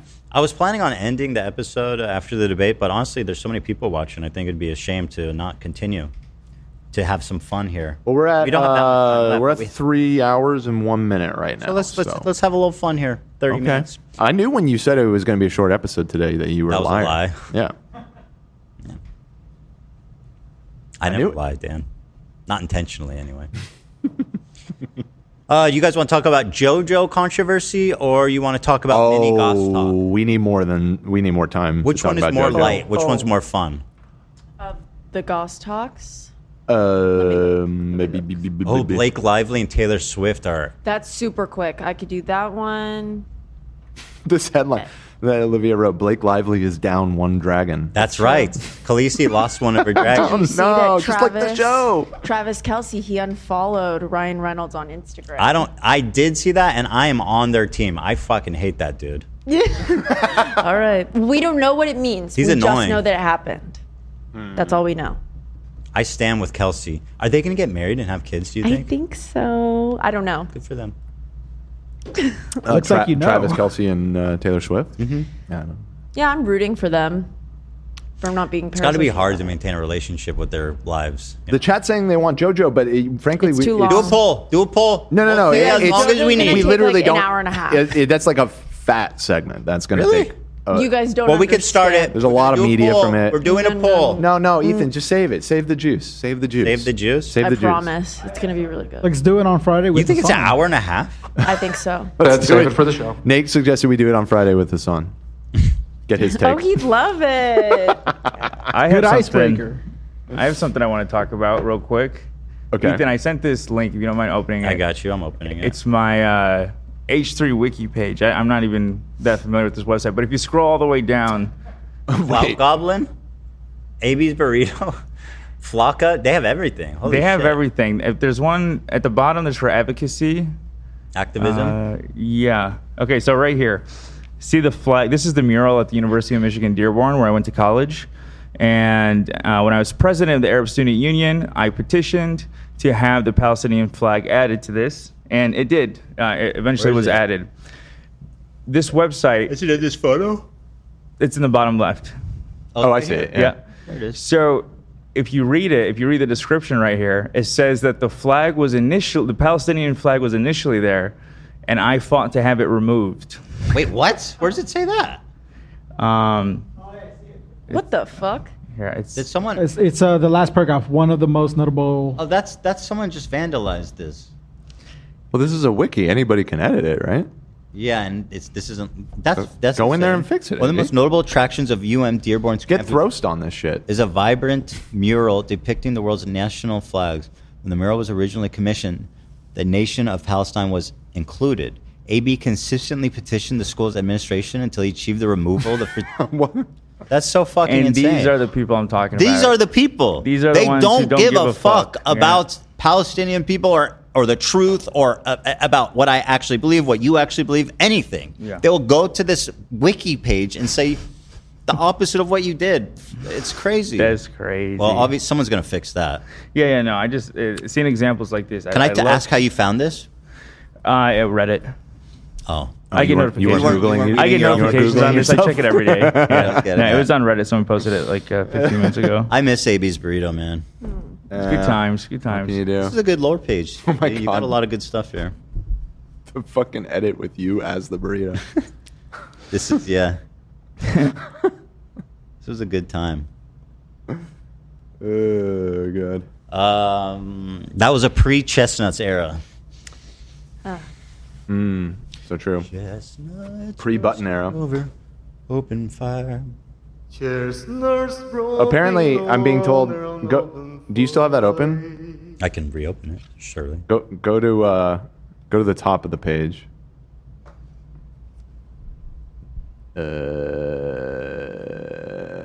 This profile, occupation full-time snowboarder, gender unknown, eye color none, None. height average. They say alias, Clout Goblin, Star Killer, but this is fair. The H3 Heartthrob, that's nice. Oh, okay, there you go. That's a coveted title. That's nice. The heartthrob with no eyes. Yeah, I'll take it. It's really good. Wait, the Heartthrob with no one. It's really good. Heartthrob. I didn't know you snowboarded. I mean, I'm not good at it, but I have. Seeing Okay. James Charles at Dirty Dom's in the mall and Dirty Dom at the mall, that was great. That was very funny. All right, so we got the mini Goss talk. We got Vitali updates. We got the Brodyverse. I guess let's do the Goss talk then, huh? Okay, we can do the little stories. Let's do the little And then story. we'll I'm just gonna go grab a sody Okay. and probably pee. I'm Oh gonna go man, pee. yeah. Okay, take- Go check out that Sodi selection. We got yeah. The wide shot is down right now because we were going to You can re-rig show it it on my to the camera. new lighting grid. If you want to come over here.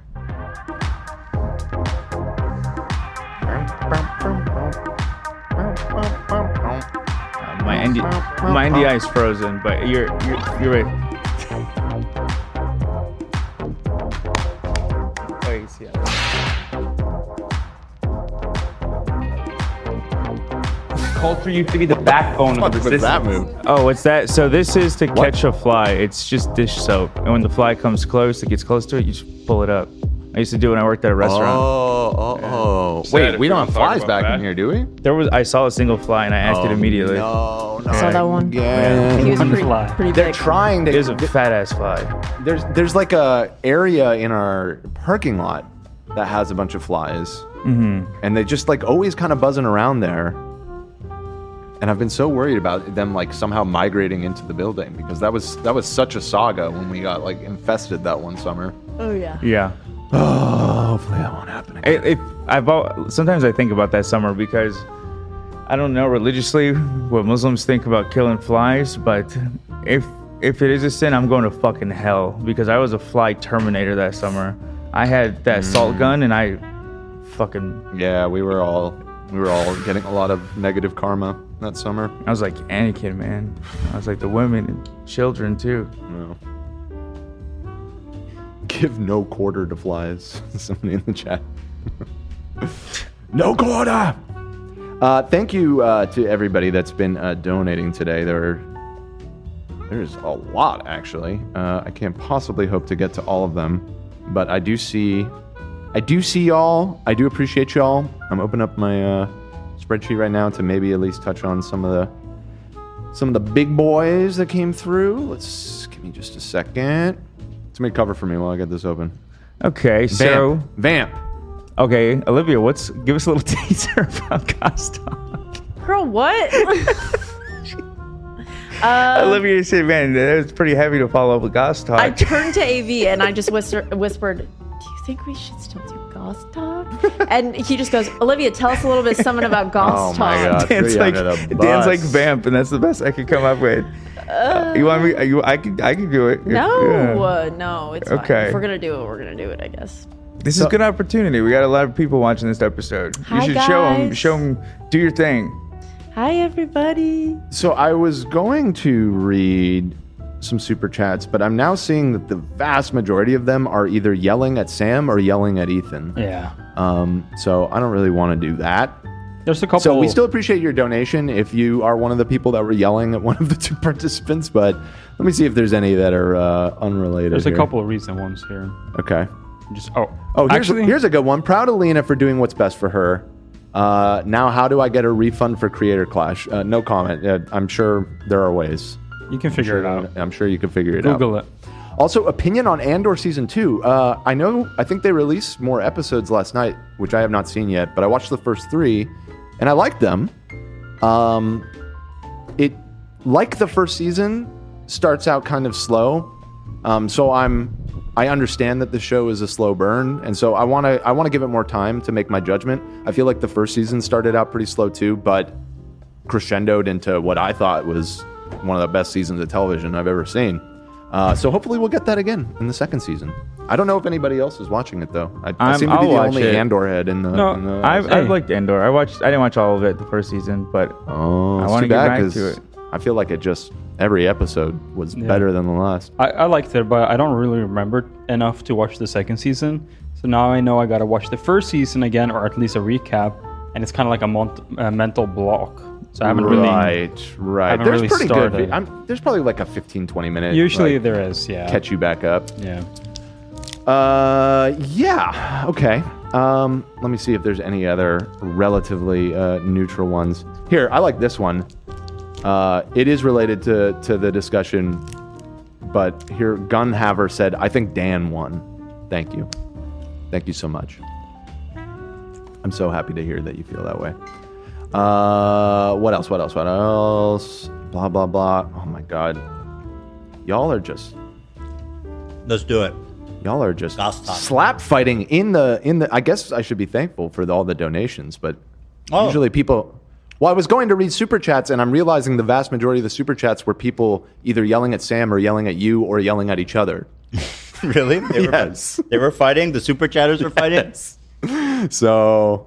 and then Sam's fans, or maybe our fans that agree with Sam, were paying me. Right. I think it's a little strange way to argue, is through like paying to argue, but... I think it's a great way to argue. Keep it up. I love fostering good conversations like that. Keep it up. All right. We have very little time. Unironically, thank you to everyone. Yes, thank you. We have very little time left, so whatever we're gonna round today's episode out with, let's go ahead, Olive. Let's do it. Chop. Okay, so there have been a few stories. Chop, gossip girl. Hey guys, let's do it. Yeah.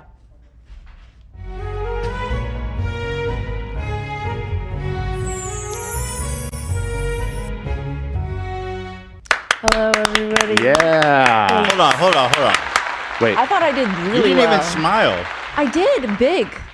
What? No, you look I Run like it back. Kathy. You were spinning. Oh, you think I was too focused? You were like, Wait, I'm gonna rewatch You're it right right. now. You're right. I was like, yeah, go back and watch it. I'm Just waiting what I for the mean. replay. Right Yeah, here. the replay is about to come through. Stand by. Stand by. Okay. Here we About to go. happen. The intro's playing. There it. Goss talk. And you did not smile. Yeah, You're right, you I didn't smile. Ethan was right. It was frankly insulting. Smile a little bit. What do you mean? I'm thrilled. We got to do it again. Let's take Yes, it from you're the right, top. you're Take right. it from the top.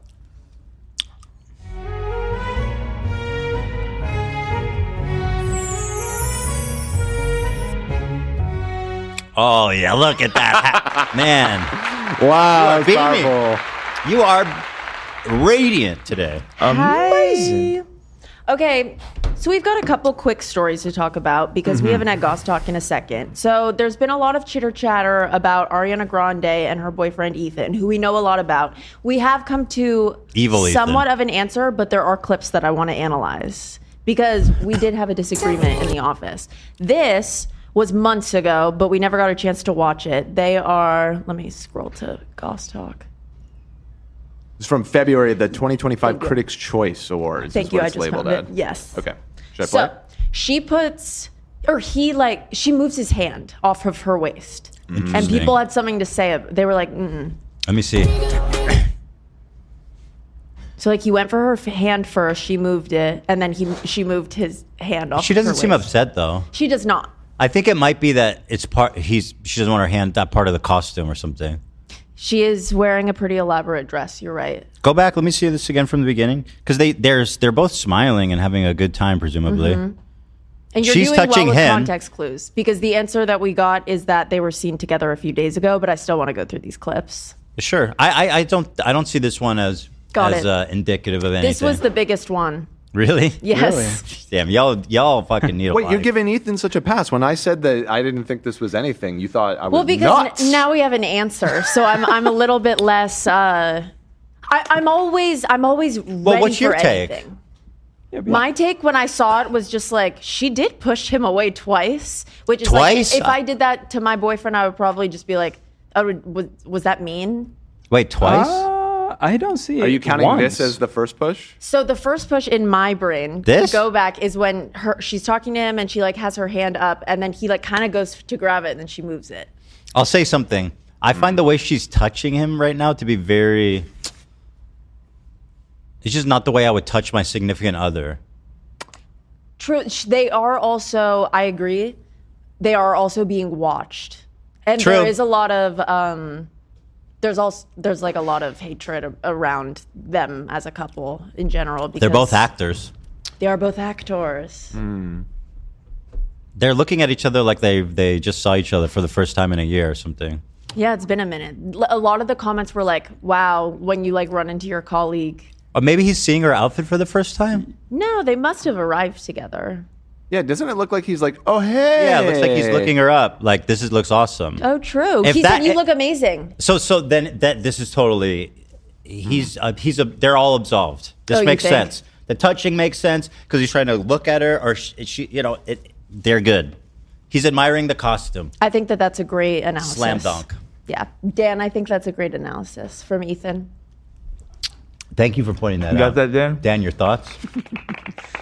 So Okay, what else? That's great for you. Because there was more. It wasn't just this, right? A lot of these rumors came from blind items. There's this blind item account called like Party What's a blind Day and item? Nights. And blind items is where people give anonymous tips. It's like Dumois, but okay. this one is called like Party Days and Nights. And it's been on Twitter forever. Okay. And sometimes they're right, sometimes they're wrong. But there were so many during award season about Ariana and Ethan. And there was one that at the Oscars, she disappeared for 45 minutes and he was left alone, not knowing where she was. And so then there's this video at the Oscars that people were like, oh my God, like they are so not together anymore. But honestly, Okay. I don't know. Let's see. Well, why would they pretend to be together? Who cares? Oh, I totally believe that if they broke up, they would pretend to be together at least for a little bit, just because it did mess up both of their They reputations. have been together for a long time. I know, but I just feel like Not long enough? I Not that think if long. they do break up, they probably will announce it after all of the awards for Wicked 2. I mean, he ruined his marriage. Yeah, he Newly- literally abandoned his newborn Yeah. child. I would never forgive my parent if they did that to me, bro. I say every time people are like, no, but Ariana, blah, blah. I'm always like, that baby's going to have trust issues. That baby, and rightfully so, I would be like, Dad, you Yeah. don't love me. You Yeah. love her more than me. That's what I imagine. it'll And feel like frankly, one I day. think he does. Dumbass baby. Which I think is why so much of Twitter is like, I Whoa, want her him dress to is get, crazy. I want him to get like what he deserves. Like I want her to break up with him and her to be independent and him deal with this mess that he's created for himself. Because I do want to believe that Ariana, I don't want to get into it again, but I want to believe that she's awesome. And I think that what happened sucks. I still can't believe that she was okay with all this business. Me too, because I don't expect anything from him. I don't need him to be a good person because I don't care about him. I'm a huge fan of her, though. I really want her to be nice. You can't just go be with. You can't just go be with a dude who was married and just had a kid and be like, we're together now. Like, that's fucking insane. Yeah. And he's all. Why do you want to be with anybody who would do that anyway? True. To their like their family that they've built for so long. Right. All of it makes me sad. Also, yeah, you're gonna have a kid with this guy who's already like fucking abandoned his first child. Exactly. That's my thought. In her defense, though, how many people in the world look exactly like her brother? That's one. Hilarious. One. Right. That I've seen just Right. one. It's a Yeah. very good point. She couldn't pass it up. You're right. Yeah, maybe right. you're right. Once in a lifetime opportunity for that's sure. The ultimate. That's the steel man. Is that what they call it? Huh? The steel man argument. I hear that word a lot. I I don't never know knew what what it that means. means. What's the inverse of straw manning an argument when you purposely? Well, that's like when you're distracting. There's something that's not important. Steel man. Steel manning is like you're trying to see the other person's perspective, and so you're going to try and make their argument as well as possible. To then. That's what it is. Yeah. Oh, interesting. Yeah. Why is there a word for that? Well, it's just Does that happen? There's an existing. People say it all the time. Because why would you want to make the other side's argument better? Because you're trying to preempt, right? No, you're not Right, doing exactly. it to You're not them. necessarily trying to make. You don't agree with that person, but you want to give that argument the way- most benefit of the doubt as possible, so that you can then. Right. It's the opposite of straw man. So it's a good debate. Devil's advocate type It's a of good thing. debate. Good debate. So it's a good thing. It is a good thing. Fantastic. Yeah. Steel man. Straw manning somebody's argument is a bad thing, where Yeah. you purposely. What's a steel man? I know what a straw man is. It's like a like It's the the what is it? A Tin Man. golem? I don't want to What- say what- that the Tin Man, because obviously that man was made of tin, but it gives you an impression of should what a say steel Tin man Man. could be like. Steel man is like who? What does that even mean? The fact that there is a straw man in I Wizard of mean- Oz makes me think that they should have called it Tin Man. Oh, Tin Man, the sounds argument. Strong. Scarecrow. Tin isn't particularly strong. They should though. call it the Oh. Iron Man argument. Iron Man. There. I mean, that would be. This is such a brain twister, man. It's I don't fantastic. know. I don't know what to think. It's really fantastic. Anyways, Her dress is really that is a cool dress. crazy. Anyway, let's watch. It's interesting. All right, let's It's see it. beautiful and Oh, interesting. you don't like it? I don't love it, but it's fine. Okay. I don't know what to expect with you ladies and how you talk about dresses. It's stunning. It confused me when I It's first saw it, but it so- is strikingly stunning. I genuinely have zero ability to predict. Me too. If outfits are good or not, like with these extravagant ones. A lot of people did love this. I'm kind of an outlier, and like I was. It looks like a beautiful spacious. jellyfish, but I wouldn't wear it. There's a lot of space under there to Totally. just be naked. She's just naked, practically. No probs. Probs just like little bike shorts or something. Okay. Anyway, All right, play. Anywho.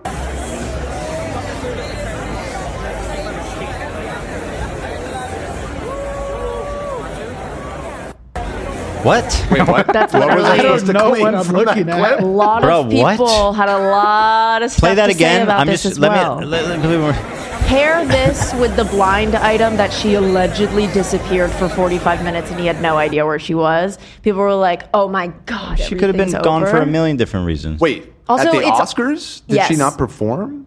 She had a lot to she do. did. She did perform. She opened it with Cynthia That could take some in a time. red dress, even, and she had to change. I'm sure. That sounds like she probably had a lot going on that night. Oh You know, my that's God. a nice conclusion to come to. I kind of agree. So what do people say about this clip? People said about this clip, she obviously doesn't want to hang out with him. She's like not looking at him. She's going with her mom. She's clutching onto her mother because she doesn't want to go with Ethan.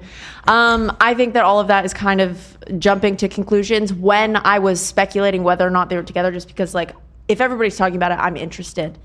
I was like, it is sure, but it's not enough. Play it and again? It's never enough. This is her mother? That's her mother, Joan Grande.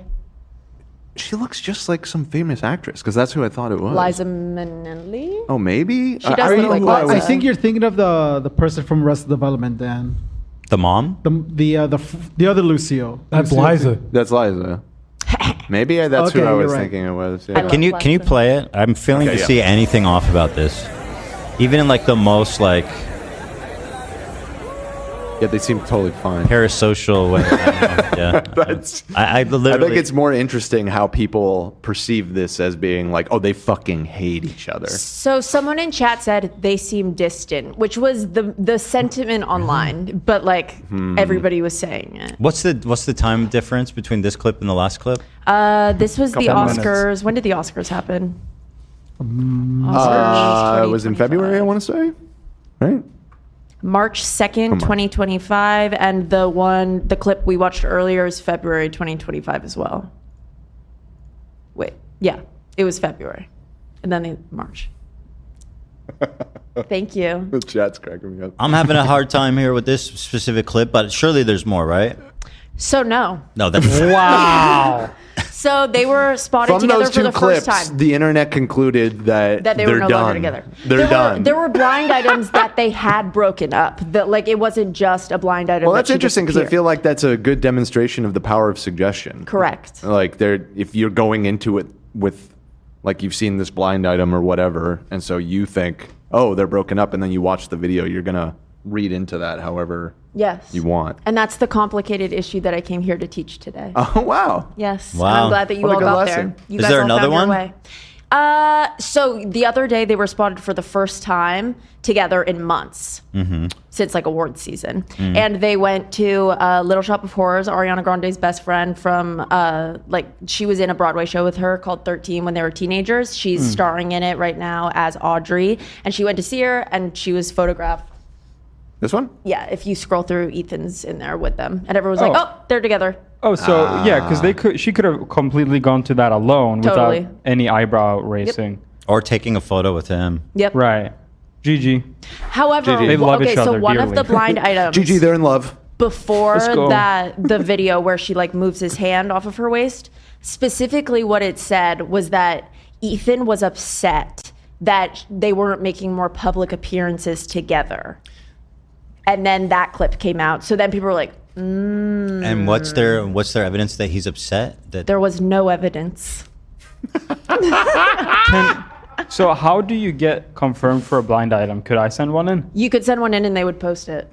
they don't even. That's fucking literally ask it. questions? Zero verification whatsoever. I think Dumois is a little bit more prestigious. I don't even know if they ask Prestigious. questions. Prestigious is amazing. I'm going to just start sending in shit and try to make it on the show. Okay, let's see. That's a really well, funny presumably idea. with zero filtering going on, all kinds of just completely insane stuff would be getting, because that's a very popular Instagram page, right? Yeah. I think it's They must probably do, going to like, sound plausible. Yeah, like some degree some sort of vetting. I can do a little bit of investigation and see if they ask I like questions. the idea of sending fake shit to get him to read it for the Let's try show. to I do should that. send stuff about you. Sure. I don't know if I'm worthy of one of these. I just blind saw pages. Ethan Klein from the H3 show farting like a I did the motherfucker in a farting, I den. But you guys are Denny Never story. happened. you guys have verifiable sources though, so Yeah, could send images. Literally, Proof. it has never happened. And it's defamatory. Agree to at this disagree. point.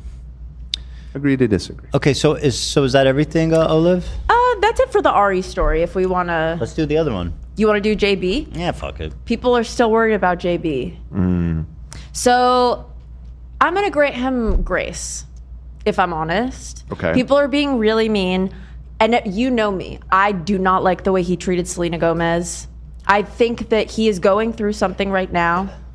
And it's Should I pull this clip up? so this was the first thing that we saw. This wasn't very bad. He was at Sexy Red's birthday party, but all of the like Haley Justin haters were like, oh my God, he went in for a lip kiss, which in my personal opinion, he was trying to avoid her hair to get to her cheek, but he Let me couldn't see. do it. But they went to a strip club together and they were like posting videos at the strip club and people were like, would you let your husband do that. And I don't know. Like Haley commented with like hard eyes, and sure. Wait, Haley was there? No, Haley. As far as we know, Haley wasn't there because she wasn't pictured in it, but she commented on this on the Instagram It's her that he birthday posted. party. If she's having a birthday party at a strip club, then That wasn't a lip you could kiss, show up though. for your friend. It wasn't a lip kiss. It was just like on top of her hair, I think. Oh, I thought you said lip shit. No, people were like, Nah, did he that try to wasn't- go in nah, for yeah. one? He was just trying to be polite. I think so too. Yeah, I agree. But personally, I would never kiss anyone. Yeah. For no reason ever. Except my Why risk it? girlfriend. Why risk it? No, but like that for me personally, and I know other people don't agree probably, but I would never ever kiss anyone but my girlfriend. In Israel, and I think in at least in Israel, I know it's normal when you greet a girl, you go. There's lots of cultures that do that. Yeah. But you don't for really sure. kiss. You touch. Where I'm from- cheeks and make a kiss sound. Yeah. Unless, I have one uncle. He's too lazy to go cheek to cheek, so he knocks them all out at once. Just all at once. That's fun. It tickles. Burst fire. Yeah. Kissing my ass. That's fun. What a great time. Yeah, I think he didn't do anything in this one. Okay, Slay. I Yeah. agree. He did catch a lot of flack for that. That's insane. I agree. But it was, to be fair, we have looks talked very- about like all of this shit. Do you remember last Goss Talk when we were like, Justin was spotted at the same restaurant as Haley and Kendall, but just an hour later and he ate there alone. She was spotted without her ring. It was like kind of right after that. So people are like, People what's are in going the on? conspiratorial mind. Yes, correct. Okay. He looks like a Um, leprechaun or something here. Mr. does? JB, let me see. He's just got a weird Oh, thing. stop. I see it. They look at the Irish. Why is he so distorted? I don't know. He looks crazy No, in he this just shot. looks It doesn't happy. look like him. Who's just looks Sexy happy. Red? I've only ever heard of her. She's a rapper. Yeah. And when Kendrick referred to her, and he said, "You You and think Drake. you two bad bitches." When I see When you in stand Sexy next Red, to I Sexy see- Red, yeah, believe you see two bad bitches. Yeah. Yeah. Sexy Red. Who is this? Does she have good songs? Rapper. Mhm. Yeah, she has a pretty good song. She has a pretty good verse on the Ty the Creator album. Okay. Cool. What else? Okay, so after that happened, then Coachella took place, and there were a lot of videos. Let's talk about it. Famous people, when they're at Coachella, they are under a microscope. All of these videos could be nothing. People do think that he is on something in these videos. I'll tell you, I'm the expert at Okay. this. In one of them, Haley is seen moving Justin's little brother away. What brother? This is what, Yeah. Little brother. this is what Justin Bieber fans need to be worrying about instead of being obsessed with Selena Gomez. Okay, well, Well, ignore the. Just watch the Says video. the account called Selena Love, and the profile picture is Selena Gomez. Stop. That's Just Olivia. watch the video. Hey, Dan, that's Olivia's alt. Come on now. No, don't even I'm worry. kidding. It's, Sorry, it's sorry. totally not. he's blazing a blunt. I mean, that's on camera. Right. But that's people know that he smokes weed. Well, I And mean, also- okay. Yeah. Listen, it's been a while since I smoked weed, but that can make you act a little cuckoo. Yes, absolutely, totally. Acting cool. What? That posture is wild. That's what a lot of people were talking about. See, People are even looking at him like, "What is this dude?" Like, I He feel looks like if like he you. wasn't Justin Bieber, people would be looking at him like, "What is going on here?" But he has been doing this posture. To be fair, Is that like a gag? well, do you guys remember that one where he was like talking about the Bible or something, and he was sitting in the staircase? He was doing the same posture. This is a signature JB move. Really? Mm-hmm. This is more I know than where I've he ever learned it. seen. This is more quasi than I've ever seen. More Check me goblin. out. Show my screen, Nate. Oh. Oh my God. Go back and forth. Ethan Klein at Coachella. A-B them? Dude, it's the same picture. It's the same. He learned it from me. Wait, yeah, keep it like Whoa. that. You Hold on. probably Your saw slope this. might be crazier than his. Yeah, I think so. We don't need to measure. Dude, you look like one of those dudes from Halo. This picture is An elite. very, An elite. very exaggerated, guys. It's just it's a screenshot from a video from a live stream. Yeah, but it's No, low def. Pretty low def. No. Average def. Average def, bro. 1080p. Yeah. Love, I got my pipe now, so whenever I agree with you on things, I'm gonna Bring it on. Okay. I concur. Yeah, good. I concur. All right, so he's got a little weird posture here. I mean, okay. What's he doing? Yeah. This could be drunk or high. Dude, he's at a fucking concert. True. He's That's blazing a exactly what blunt. I'm Dude. thinking. Yeah. Man, My boy's free vibing. Bieber, dude. Free The Bieber a guy's little just, bit. if anything, he just looks high, like he's drinking and smoking, which is like, obviously. Sure, right? yeah. He's having a good time. Free the Biebs. I think he's going through something based on there's more stuff from his Instagram stories that he's been going on and on posting text posts. I'm only going to show you the crazy ones. I still am trying to figure out what is he doing when he's doing this interesting posture. Yeah. He's showing off his watch. Is he talking to someone on the ground? Like, what is he doing? He's waiting he's for looking Sam at the Cedar to call ground. in. Is he talking to ants? Let me see. Let me see the motion. Yeah, hold on. Talking to gnomes? Maybe he's cold. He's singing He is along. shirtless. Why would he take his shirt off if he's He's cold? like Well, he needs to put it back on. It looks like he's like shivering. He's like, ooh. he's like holding. Here he's got a something. blanket. And now What happened? yes, he's What like happened to his hypothermia, dude. Wait, what happened to his shirt? So his shirt got taken from him. Now he's wrapped in a blanket. Wait, isn't that just a big shirt? I think That just looks like Oh, a is sweatshirt it? to me. He's been in some. Yeah, you're right. That's just a jacket. All right. He's a big. That's just a jacket. Okay, what else we got? Okay, so then there's also the. Sorry, Lev, did I interrupt you? No, I'm just talking to myself. I whispered someone stole his shirt. Love. I didn't add anything of value at all. No, I loved it. Yeah. I concur, my friend. Thank you, sir. Thank you, sir. Very nice. I also- You concur with what? Someone stole his shirt. Someone stole his shirt. That's what I whispered to myself. Wow. Indeed. Yeah, someone stole his shirt. Yes. Can I recommend something totally separate? I've been playing a new game on PlayStation 5 with my boys that I didn't expect much of, but it's like super fun, called Tinykin. Called Tiny Kitten? Tinykin. Oh, Tiny Oh, Kin. You I play found a it? new mobile game. You did? Yes, I did. Oh. Because Flappy Dunk was mine for like 7 years. Flappy Duck. That was my fave. What do you play Magic now? Sort is the one that I just downloaded. Really? What do you do It in has it? a bunch of like potions with different colors, and you have to sort the colors together. And like it's a all of the puzzle game. colors have to touch each other in order to get them all in their own respective jars I separately. love that. That sounds great. I love that. Tinykin's that. like a Lemmings, right? That's how it kind of plays. Nah, it's more like first person, but it's really cool. It takes place like you're a tiny little creature in a house. Okay. And you have you go to like different towns, but they're huge areas that you have to explore and collect stuff on. But it's just like one room. Like you're in the bathroom. Oh, it looks like Pikmin. Oh yeah, you should try. Kind of like Pikmin, yeah. that sounds good. I think it's more fun. Has a 98% on Really? On Steam. I didn't know that. Overwhelmingly positive. Really? On Tinykin? I didn't know It that. has excellent. Well, there you excellent go. reviews. These people are spitting facts. I think it's more fun than what was that game called? Pikmin. Pikmin? Yeah, that one's. I don't know. That one's. The new one's pretty solid. Pikmin 4. Wow. Incredible reviews. Yeah, it's super Yeah. fun. I've been really surprised. Like the kids are ready to move on, and I want to keep playing the game. I see. You're sucked in. Yeah, didn't expect much, but it's very fun. So there. Well, that's that is. cool. Yeah. You should look up Expedition 33. That's good reviews too. I looked on my Steam Deck and I didn't see it. Oh, just buying PlayStation. Maybe it's not certified for Steam Deck or something. I'm not sure. Anywho. Anywho. We're off topic. Olive, yeah. You want to get back? Let's get back to Biebs. Okay, there was another video that was making its way around the internet. It's of Haley moving physically Justin's little brother away from him at Coachella. We don't have to watch it because we kind of came to our consensus that he was at a music festival. It doesn't really matter. Oh, it's We can another move Coachella on. thing. Yeah, we can move on to his Insta.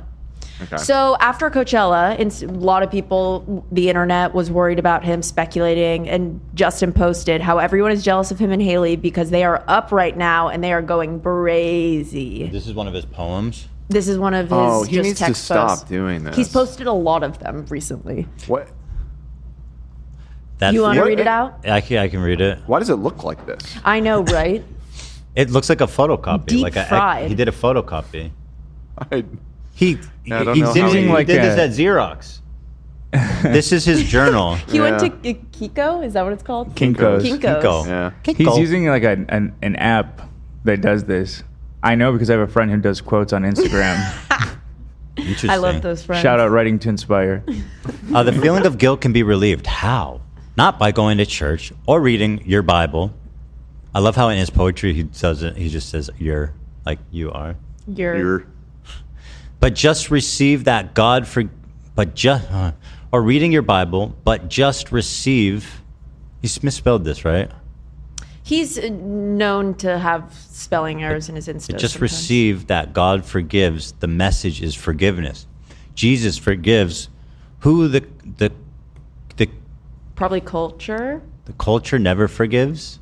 Bro, didn't he posted this? He didn't proofread it. I don't I'm think kind so. of following it. I'm just saying the weird typos. They treat me like ass out here. But if I remember that I'm flawed too, God forgave me. It helps me to stop feeling better than those people who are mean and hurtful. I don't want to be. I really don't mean this in the worst way possible. He started.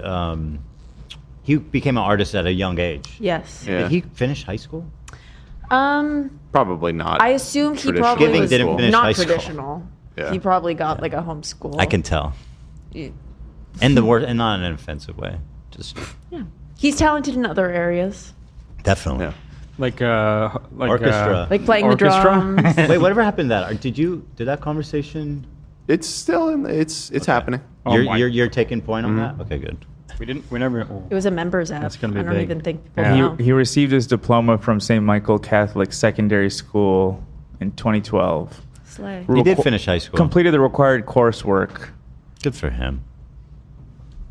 That's fantastic. How old was Justin Bieber in 2012? He must have been just 18. That's the right age. It helps me to stop feeling better than those people who are mean and hurtful. Because when I'm really honest, I can be mean and hurtful too. That's very introspective. My instinct is to be like, damn, I wouldn't gossip and spread lies about someone on the internet. But there's other shit I'm not proud of. That God is gracious with. Hurt people. And honestly, if I was you, it would be hard not to be jealous. If I saw me and Haley going so brazy. What the fuck? He What does that mean? really lost me here. So brazy, it's crazy, but it's what the Bloods write because they don't write C's because C is for crypt. See, this is just your average Christian rambling, in my opinion. yeah.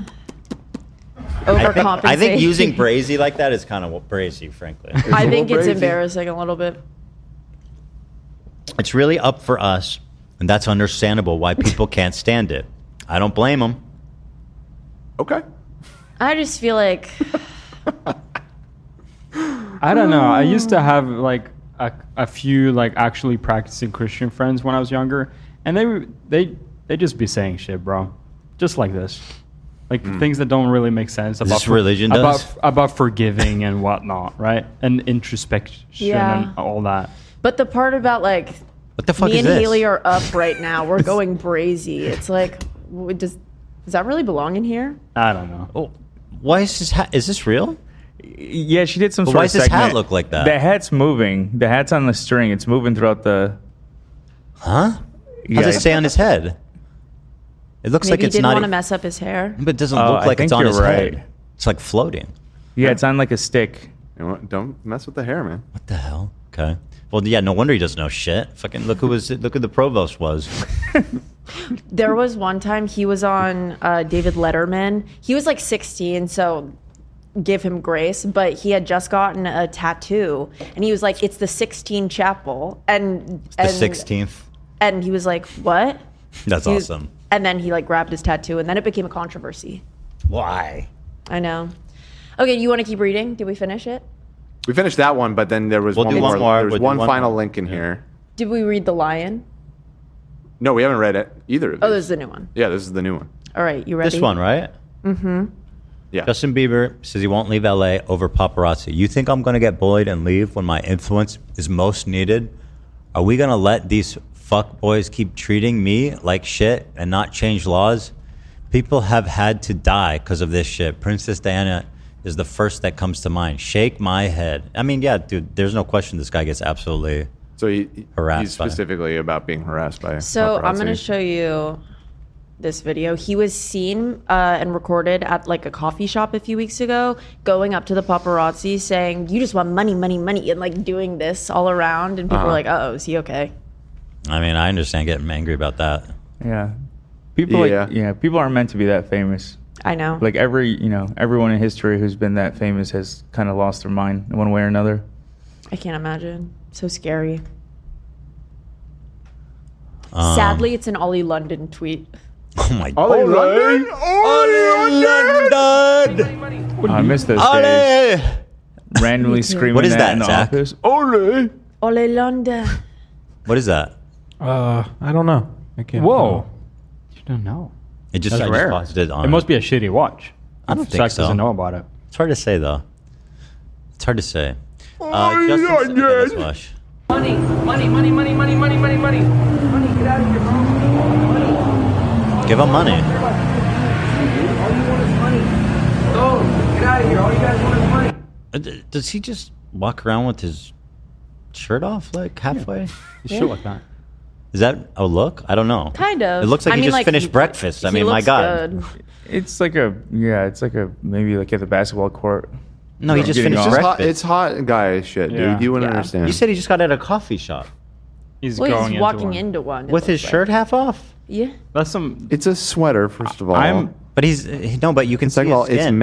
it's meant to be worn that way. I'm more interested in the super white underwear and your pants sagging that much. Like that's brave, man. You think he gets streak mark? Might have a This little. is, that's a boot fine stain. amount of Nervous. sagging. Or no, he needs to pull it up like an inch. No, Justin. Honestly, it's I can't judge this because it's an insane situation. Mm-hmm. What kind of coffee shop does Justin Bieber go to? Is this special? Or just a normal? Probably. He doesn't go to a normal coffee shop. It looks like a valley. It's in the valley based on just. That's got to be the valley. You see Or the reflections. Malibu. There's a Ralph's in the reflection. I might be agree. Malibu. The vibes are valley right here. Malibu? These are valley Maybe vibes. Malibu. No, it's not. Malibu's so small. I don't think they have big outlets like this. There's no Ralph's in Malibu. Yeah, that's not necessarily true. It's so small. Maybe there's an article saying I think there's exactly at least where he one was. Ralph's in There's a Malibu. Vaughn's. Or maybe it's a Vaughn's, yeah. I wanna see the Because I Vaughn's. know, because I stopped there to pick up like stuff. I for want to see the Vaughn's in Malibu. Okay, done. It's right Stand off by. of Sunset. Sunset and PCH. In Vaughn's. Palm Springs. Oh, that was okay. Dude, there are multiple. No, there's not multiple. There's a Vaughn's and there's a Pavilions. Vaughn's. There's a Pavilions. Sunset PCH. That's the Vaughn's. All right. Well, right by Kane and Dune.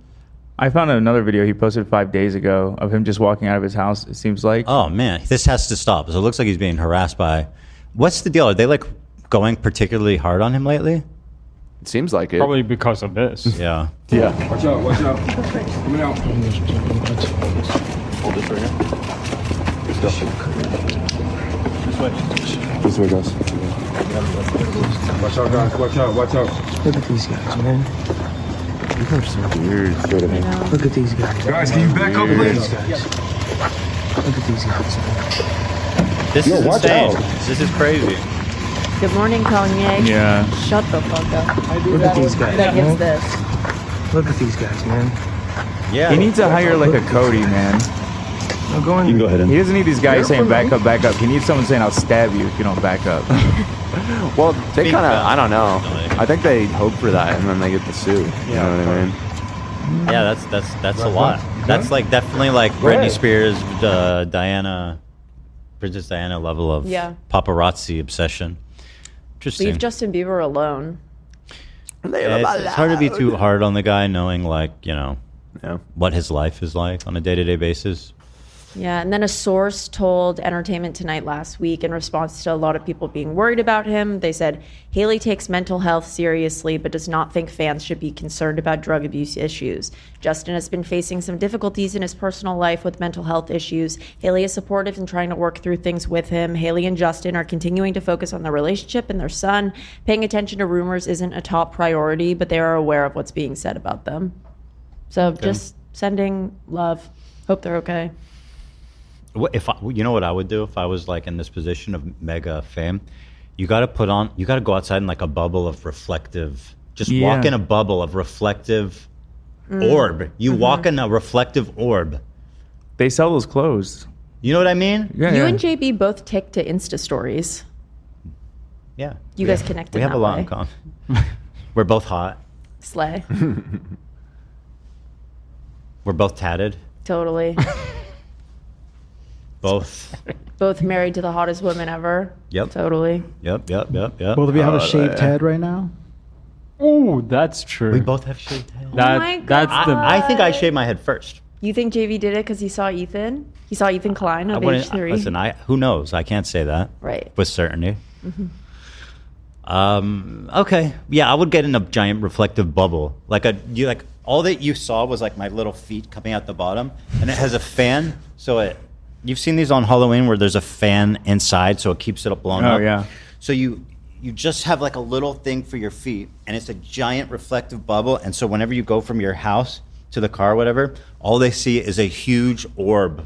And anytime they take a photo, it just blasts them back with the light. Yeah. And you got to get the same outfit for your security guards too. And yeah, everyone matches. And for Ela and for the kids, there's like 3 little balls running around. Yep. Yeah. Have you seen the photo of Paris Hilton wearing the scarf made of that material? And then it's paparazzi, and she's just all like blacked out, and like illuminated. That's great. Mm-hmm. There was someone I remember reading about or hearing about who used to get carried out, and they would hide in the music equipment boxes and get carried out. Is that Taylor Swift? Was it a Taylor Swift thing? Oh yeah, I think there he was snuck her in, right? There Into was the a concert? meme that people would take photos of like little things and be like, is Taylor in there? That's pretty hardcore. Agree. Well, guys, listen.